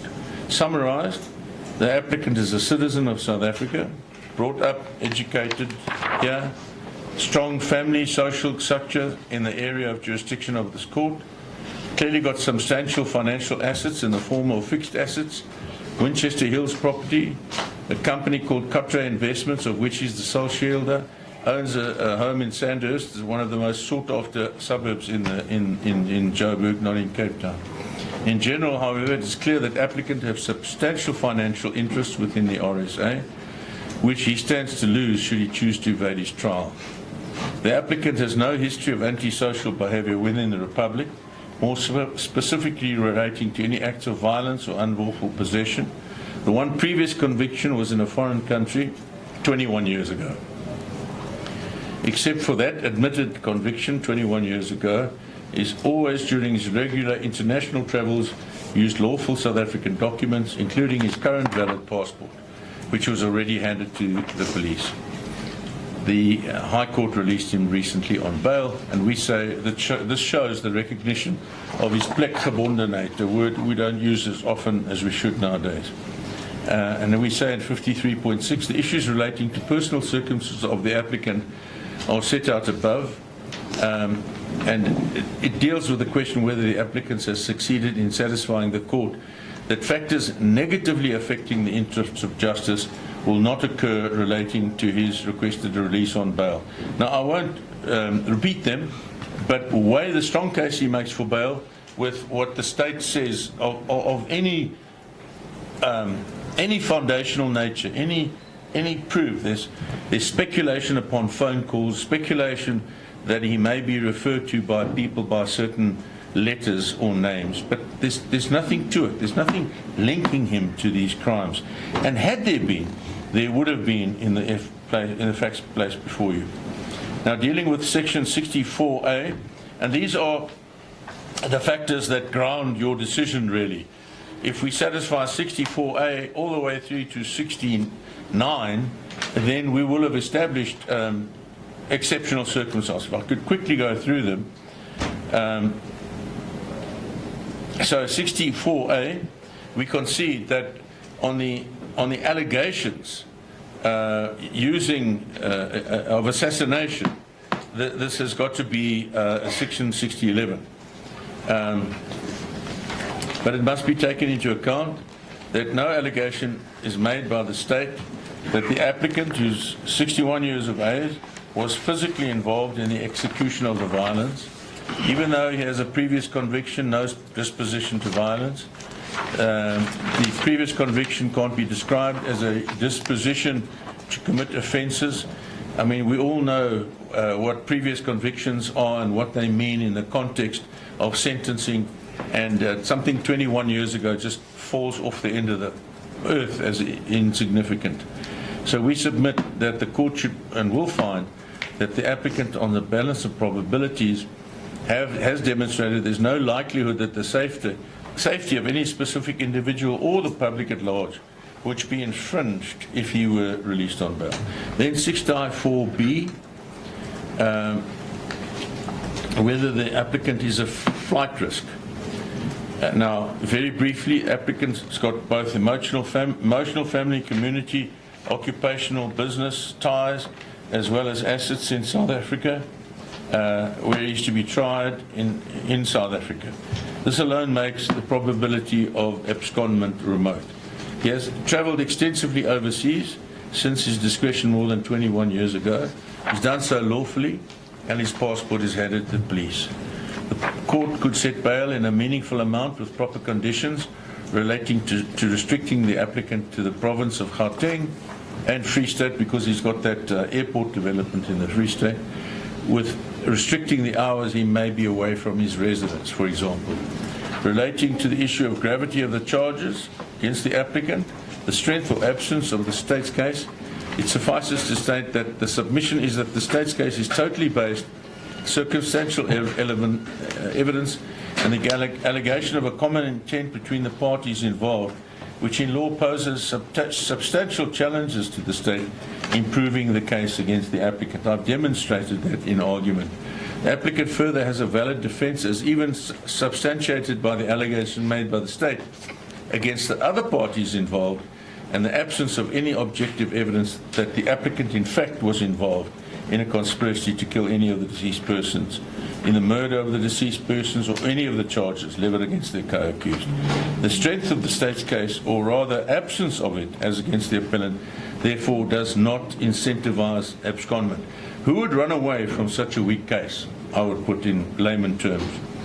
The applicant confirmed that he's not prepared to live a life of a fugitive, and already demonstrated his law-abiding conduct since he released on bail on the 27th of June this year.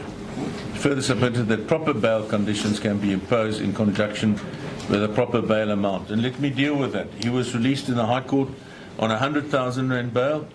Your Worship could add another 50,000 or 100,000 Rand, which the High Court thought was reasonable, with the same conditions of reporting.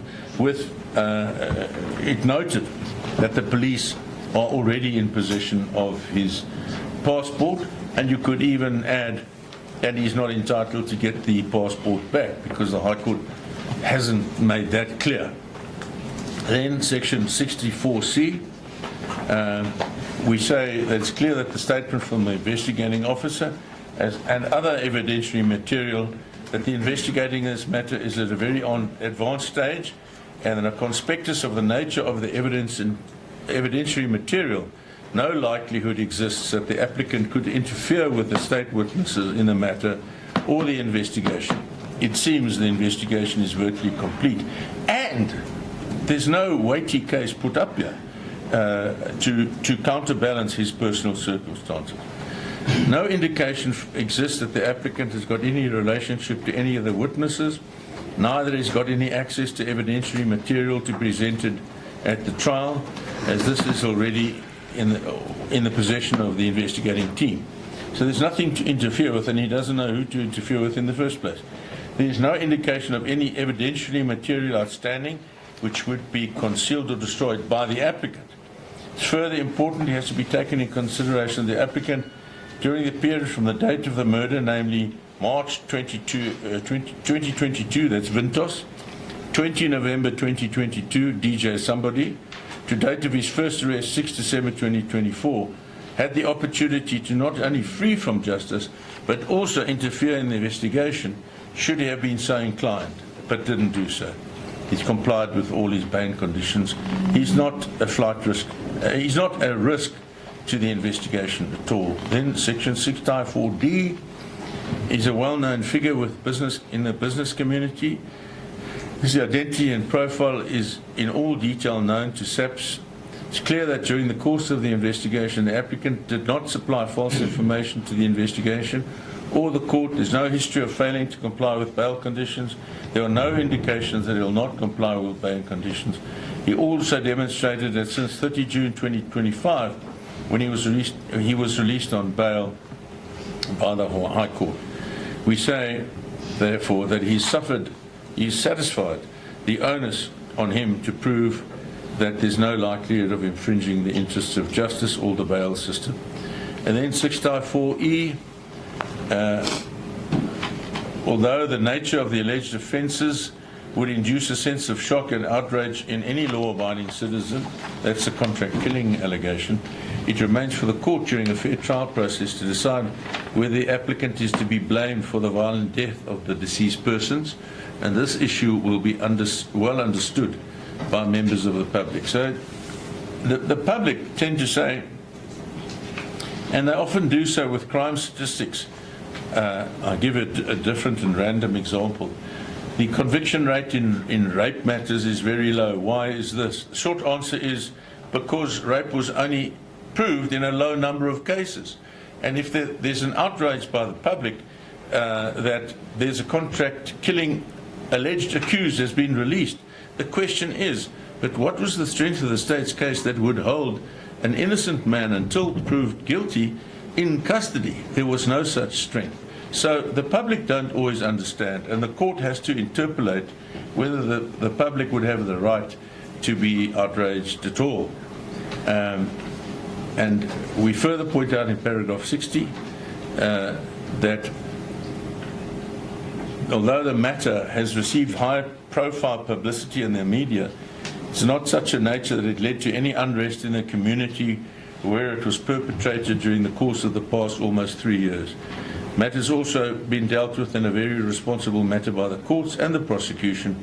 There's no likelihood that the release of the applicant will undermine or jeopardize public confidence in the judicial system. And we submit that on this leg too, we have succeeded in making out exceptional circumstances. Then in relation to section 699, the court, in considering the issues in 694A to E, is required by the legislature to weigh the interests of justice and as referred to in section 64 against the interests of the applicants, specifically relating to his right to personal freedom in terms of the Constitution and the CPA, stating in subsection 9 that the court should weigh the issues in 694 against the right of the accused to his or her personal freedom, and in particular the prejudice he or she is likely to suffer if he or she were to be detained in custody.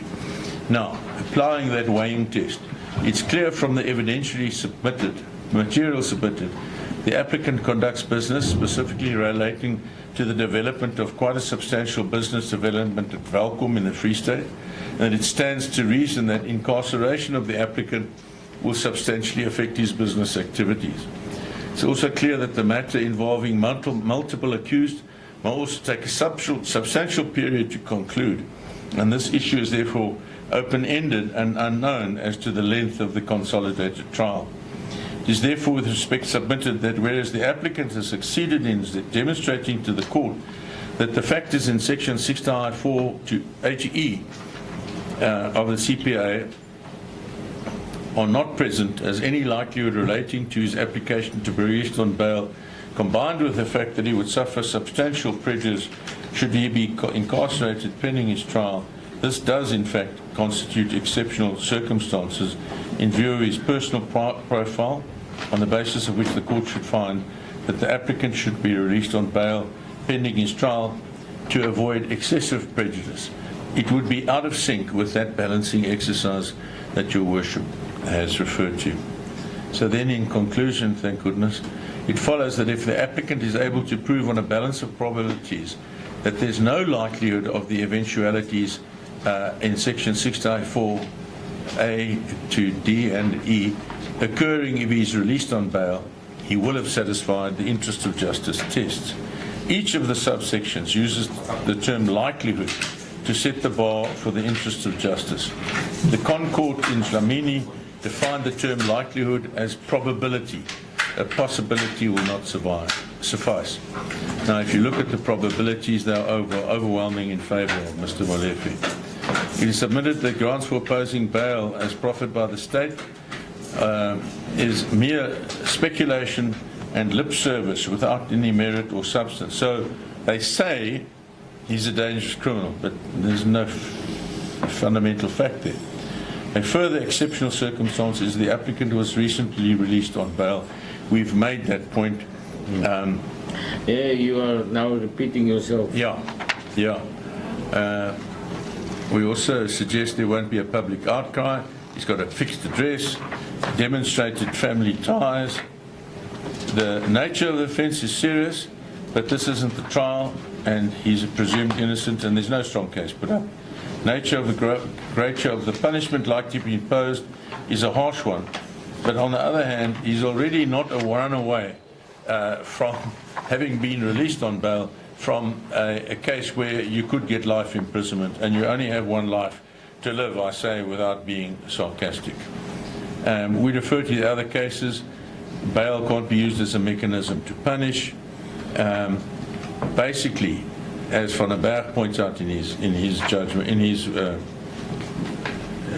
textbook, that really will the accused appear for trial, and that'll be when his guilt or otherwise is determined. And otherwise, is he going to interfere with anything that stops a fair trial, fair to the state as well as to him, taking place? No. Bail is not penal in character. We deal with the probabilities test. I don't believe I have to make any of these further points. You can consider them. The duration of the time to trial is something that's quite significant. I don't know whether this matter would come to trial as consolidated one before the High Court. I don't know. I would say the second or third term next year. We make a prediction in these heads as to when it would be. But under that heading, it must be clear that the trial of this matter will not be heard for many months. State will no doubt time to ask for further investigation. It'll be in the High Court. The High Court trial rolls are likely to be opened for a trial such as this in the first or second terms next year. I know Mr. Jabir and I, who are often in those courts in these cases, could find a next availability together with the state of May next year in one case that is part heard. And that's how blocked up the High Court rolls are. It's against that time frame that he would be incarcerated. It's against that time frame that would go for 1 hour at a time without a dictaphone, without a computer, and taking your own light, that you get to talk to the client for an hour at a time on any one day. It's impossible. But in some circumstances, Your Worship may say, well, that's the country we live in, that's the best that they can deliver. But you must weigh, Your Worship, with respect, the strong personal circumstances and everything that points to exceptionality versus the weak case that is put out, and say to yourself, well, am I going to visit that on this man on these facts? And we say, exceptionally, no. And we say then in paragraph 91, insofar as we have to demonstrate exceptional circumstances, we just have to satisfy the standard test, but to a clear, strong and satisfactory level. We can't do more than that, and that is what we've done. So we would ask that he be released on bail, and your discretion as to conditions, but we see no difficulty with passport handed in, may not be given back, reporting to us a week, 50,000 or 100,000 as the monetary amount, not really different from the High Court's order. That's what we would submit. Thank you. State. The consequences, Your Worship, the state had some points of argument that the state wished to hand over to the court. Exhibit G. Next.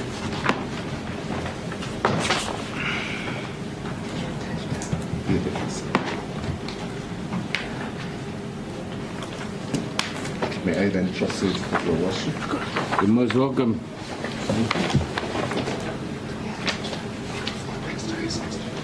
Thank you. This is a heads of argument prepared by the state in opposition of granting of bail of the applicant to Mr. Molefe. Paragraph number 1, I'm actually reading from paragraph number 1. It's a common cause that the applicant is charged with 4 counts of conspiracy to murder and committing with 4 counts of murder, which brings this bail application within the preview of Schedule 6, that is common cause from the state to the defense. It was further brought to the court's attention that further charges of conspiracy to commit murder regarding Vernechen murder will also be centralized with the current charge sheet or with indictment or the charge sheet as the matter will be dealt with in the High Court. Paragraph number 3, it is the submission of the state that the application of the applicants is twofold. Firstly, the fact that he was granted bail on appeal in Vernechen matter, and secondly, that the case against him in count 1 to 6 and 12 to 13 is with the submission of the defense. It is tried that applicant must, on balance of probabilities, show the existence of exceptional circumstances which, in the interest of justice, permit his release.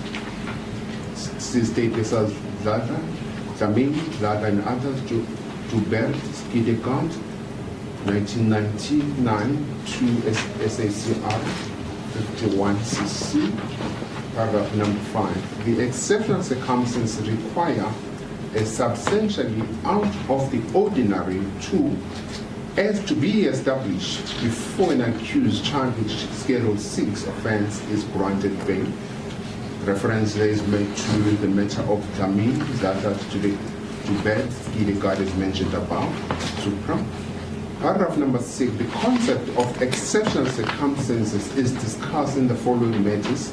State versus Yanta 2000, subsection 1, SACR 237, TK, Vanwa 2000, volume 2, SACR 371, TK, and paragraph 14, where the following was said, where the court said the following: it seems to me that the above approach involves twofold inquiry.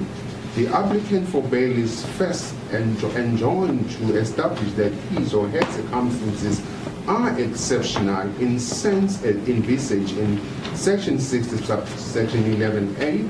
Secondly, he or she is required to prove that such circumstances justify in the interest of justice the bail to be granted. See State Result, Botha, 2002, Volume 1, SACR, 222, SCA, Value, 2002, Volume 2, SACR, 550, still SCA, Peterson, 2008, at page 355C, and Matebula, 2010, 1 SACR, that is page 555. This judgment is attached to an argument by the state. In the essence, the court will be exercising a bail judgment in accordance with all the relevant facts and circumstances with reference to all the applicable legal criteria. Further, regarding the strength of the state case, the court is respectfully referred to this matter. That is paragraph number 12, the matter that I've referred to earlier, that is State versus Matebula, where the following was said in paragraph 12. But a state case supposed in advance to be frail may nevertheless sustain proof beyond reasonable doubt when put to test. In order successfully to challenge the merits of such case in bail proceeding, an applicant need to go further. He must prove on balance of probabilities that he will be acquitted on the charges. That is the decision of Matebula. That it says SCA decision. Paragraph number 9. The fact that he was granted bail on appeal in Verenigde matter has been overtaken by the current situation. The applicant is facing now 4 more charges of similar in nature, which is an aspect that Honorable Court will have to take into account. Paragraph number 10. In counsel, it is submitted, as already mentioned in Exhibit B, affidavit of investigating officer's statement, that the persons ordering the hit will always distance himself or herself from the crime as far as possible. The evidence against the applicant should therefore be evaluated within that context. The cell phone conversation after each incident between accused 1, 2, and 3 tells its own story and makes out a prima facie case against the applicant that calls for answers. Not only did accused number 1 call the applicant in incessantly moments after shooting, 8 times to be precise, in sentient matter that will be count 1 to 6, but he is the only person that was called by accused number 1. Further than that, in WhatsApp communication that follows these calls clearly shows that Alpha is the applicant before court. It is one who needs to make payment after the job was done. Paragraph number 12. In Orlando matter count 12 to 13, The same pattern emerges where accused 1 made a contact with accused number 4 after the shooting of the deceased. After accused number 2, accused number 2 is then seen depositing money into his own bank account. 13. What further raises suspicion in the applicant's earning in this regard is the last page, that is of HM4, shows a large sum of money that were paid into accounts of the 2 of the applicant's company. This already referred to in Sergeant Belle's affidavit fits in which with the unidentified sources of income. Furthermore, what is differing to SARS is step contrast to what he is stated in both of his affidavit. It is submitted that the applicant is not playing open card with SARS, with either SARS or with this honorable court. 16. The applicant is a flight risk. On his own version, he was about to leave for Hong Kong in December. It is respectfully submitted that this is a reason why his lawyer conducted Sergeant Mbele to get his passport back in July 2025 after he received bail on appeal. 17. The applicant stated in his affidavit paragraph, that will be Exhibit 8, paragraph 34, that he has already traveled to Hong Kong, Swaziland, but the purpose of this traveling are not stated in his affidavit, whether he went there for business or whether he visited these countries for business. Just to pause on this, it has only been submitted now when my learned friend for the applicant was addressing the court that the applicant is going to these countries for business, but it has never been stated in his affidavit what kind of business he has in those countries, and whether he has place to stay in those countries. That has not been clear from the affidavit or from the address of my learned friend, but perhaps starting from the affidavit, because that should be clear from the affidavit. He conducts this kind of business in these countries. That is what he does in these countries. But what we know that has been stated in his affidavit is that he has visited these countries, but the purpose of visiting these countries are not known, and the court has never been told the purpose of the said visits to these countries. Paragraph 18. The applicant admitted in paragraph 68 of his affidavit that in 20 years ago, he committed a crime in UK. The name he used there was David Lebitsa, using a Lesotho passport. The issue of this, the name, as we know, it has been never actually explained to the appellant, by the applicant before, that at any stage he was this person, David Lebitsa. In this court, it has never been explained that at some stage he stays in Lesotho or there was a change of name. He was David Lebitsa at some stage. Perhaps when he grew up, the name changed. That has never been explained to the court. But what we know is that when he visited UK, the name that he used there was David Lebitsa. That has been admitted, but as to the reason that name was used, that was never explained to the court as why was that name used. And the issue of the passport there as well, that the passport that he used there was a fraudulent passport. The state submitted to the court that the consideration that this court has to make, that at some stage he left the country, he went to the foreign country by using a fraudulent passport, by using a name that was not his real name. That is a consideration that this court has to make when the court has to assess whether it can be said that the accused has discharged the onus upon him to satisfy the court that there are exceptional circumstances in the interest of justice that permits his release on bail.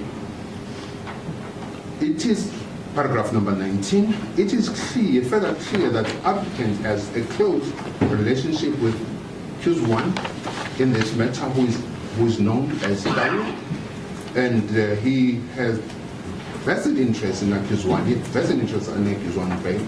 Hence, WhatsApp conversation he sent to accused 1's wife. though now it has been explained in the defense version that is not wife, but it's a girlfriend. Paragraph number 20.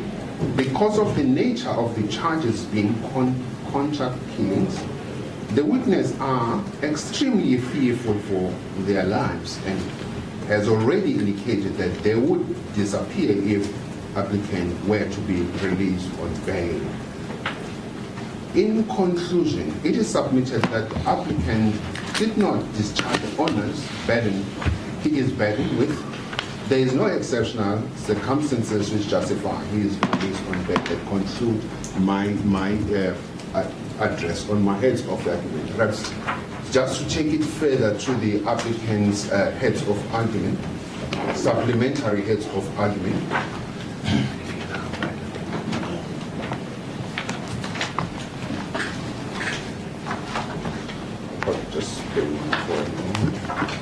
This is not, this you're now going to add, or it's not in your statement yet? It's not in my head of argument. Okay. Just to respond to certain things that has been raised by the defense. My Lord, it has been said, Your Worship, by the defense that the accused was granted bail in the High Court, which that is a common court, that it was granted bail by the common court, by the High Court.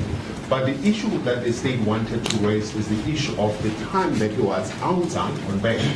It has been stated in the affidavit of the applicant in the matter that he was out on bail for 2 weeks. And Yeah, you're also repeating yourself now. Yes? the issue for us, Your Worship, the point that I want to drive at is, he was not aware at some stage that he would be arrested for this matter. We cannot then assume to say that because he was out on bail for 3 weeks, therefore, he could not have evaded. He could not actually left the country. The issue of the fact that the attorney, Mr. Hadebe, requested the passport, the state submit to the court that he would not have done that for the purpose of wanting the passport. There was a reason for him to do that. If it was a question of to establish where the passport is, after it was established where the passport is, he has established that through the attorney, he would not have bothered investigating officer, or rather, as investigating officer, the issue of the passport.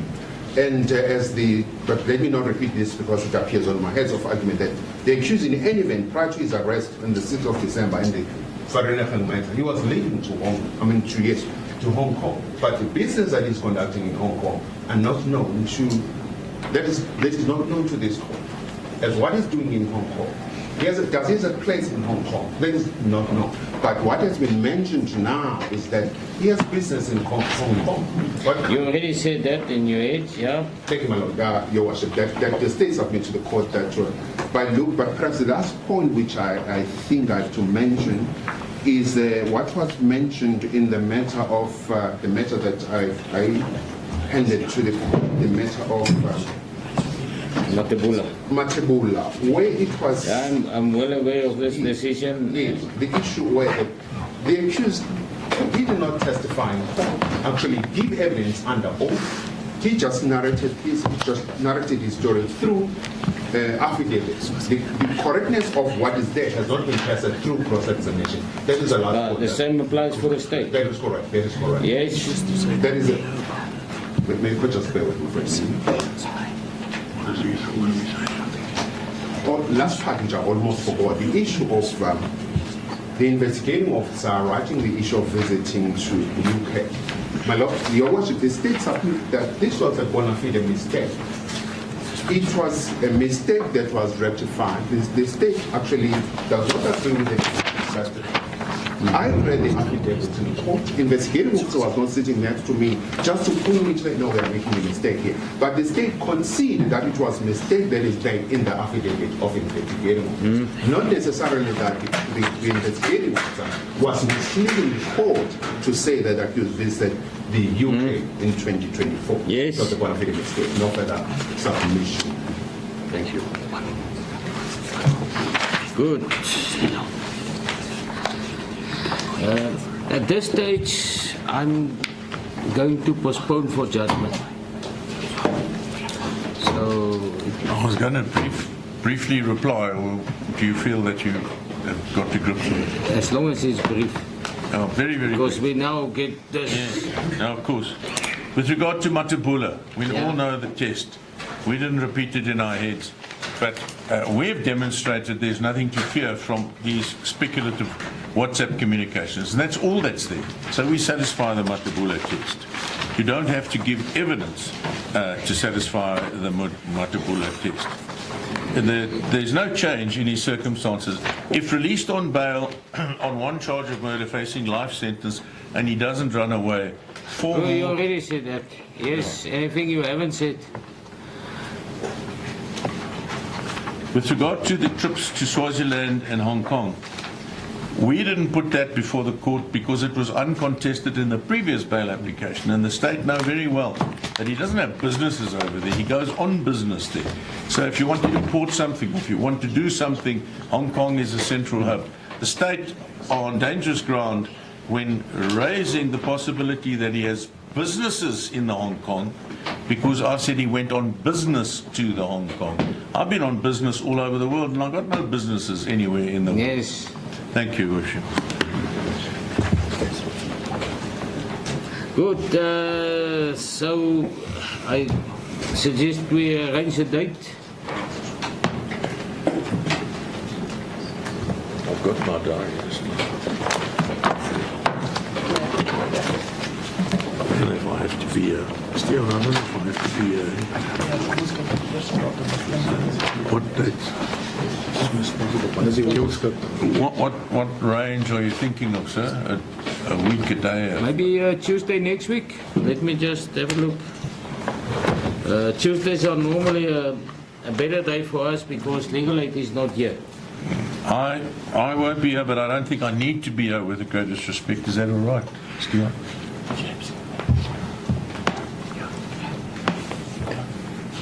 Tuesday. If I'm permitted not to be here, the balance of the team will be here. Thank you, sir. I'm doing an application for someone they said was trading in rhino horns. Okay. Oh, sorry. Tuesday, I'm out. Can we make it Wednesday or Friday? No, Wednesday or Thursday? Any one of those days? Wednesday. You know, I'm in a different position, but the balance of the team would be on the Wednesday, the 20th. The 20th. The 20th. Straight? Switzerland to next week as well. 20 August for judgment. As a court, please. You are in custody.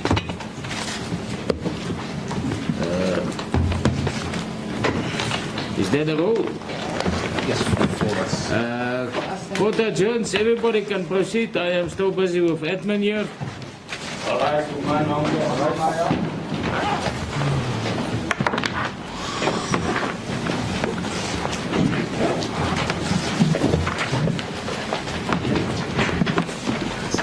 On the full stage of using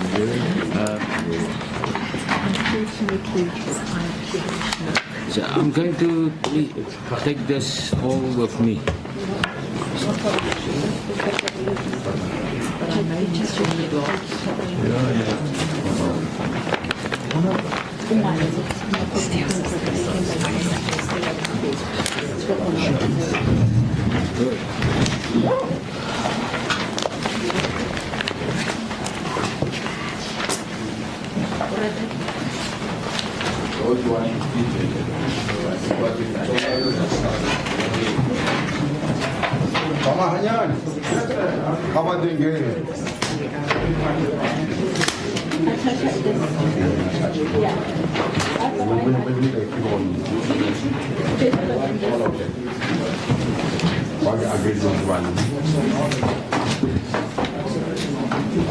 What do you mean by all of them?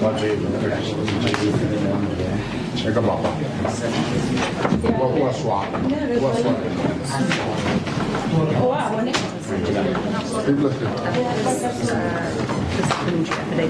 Supplementary.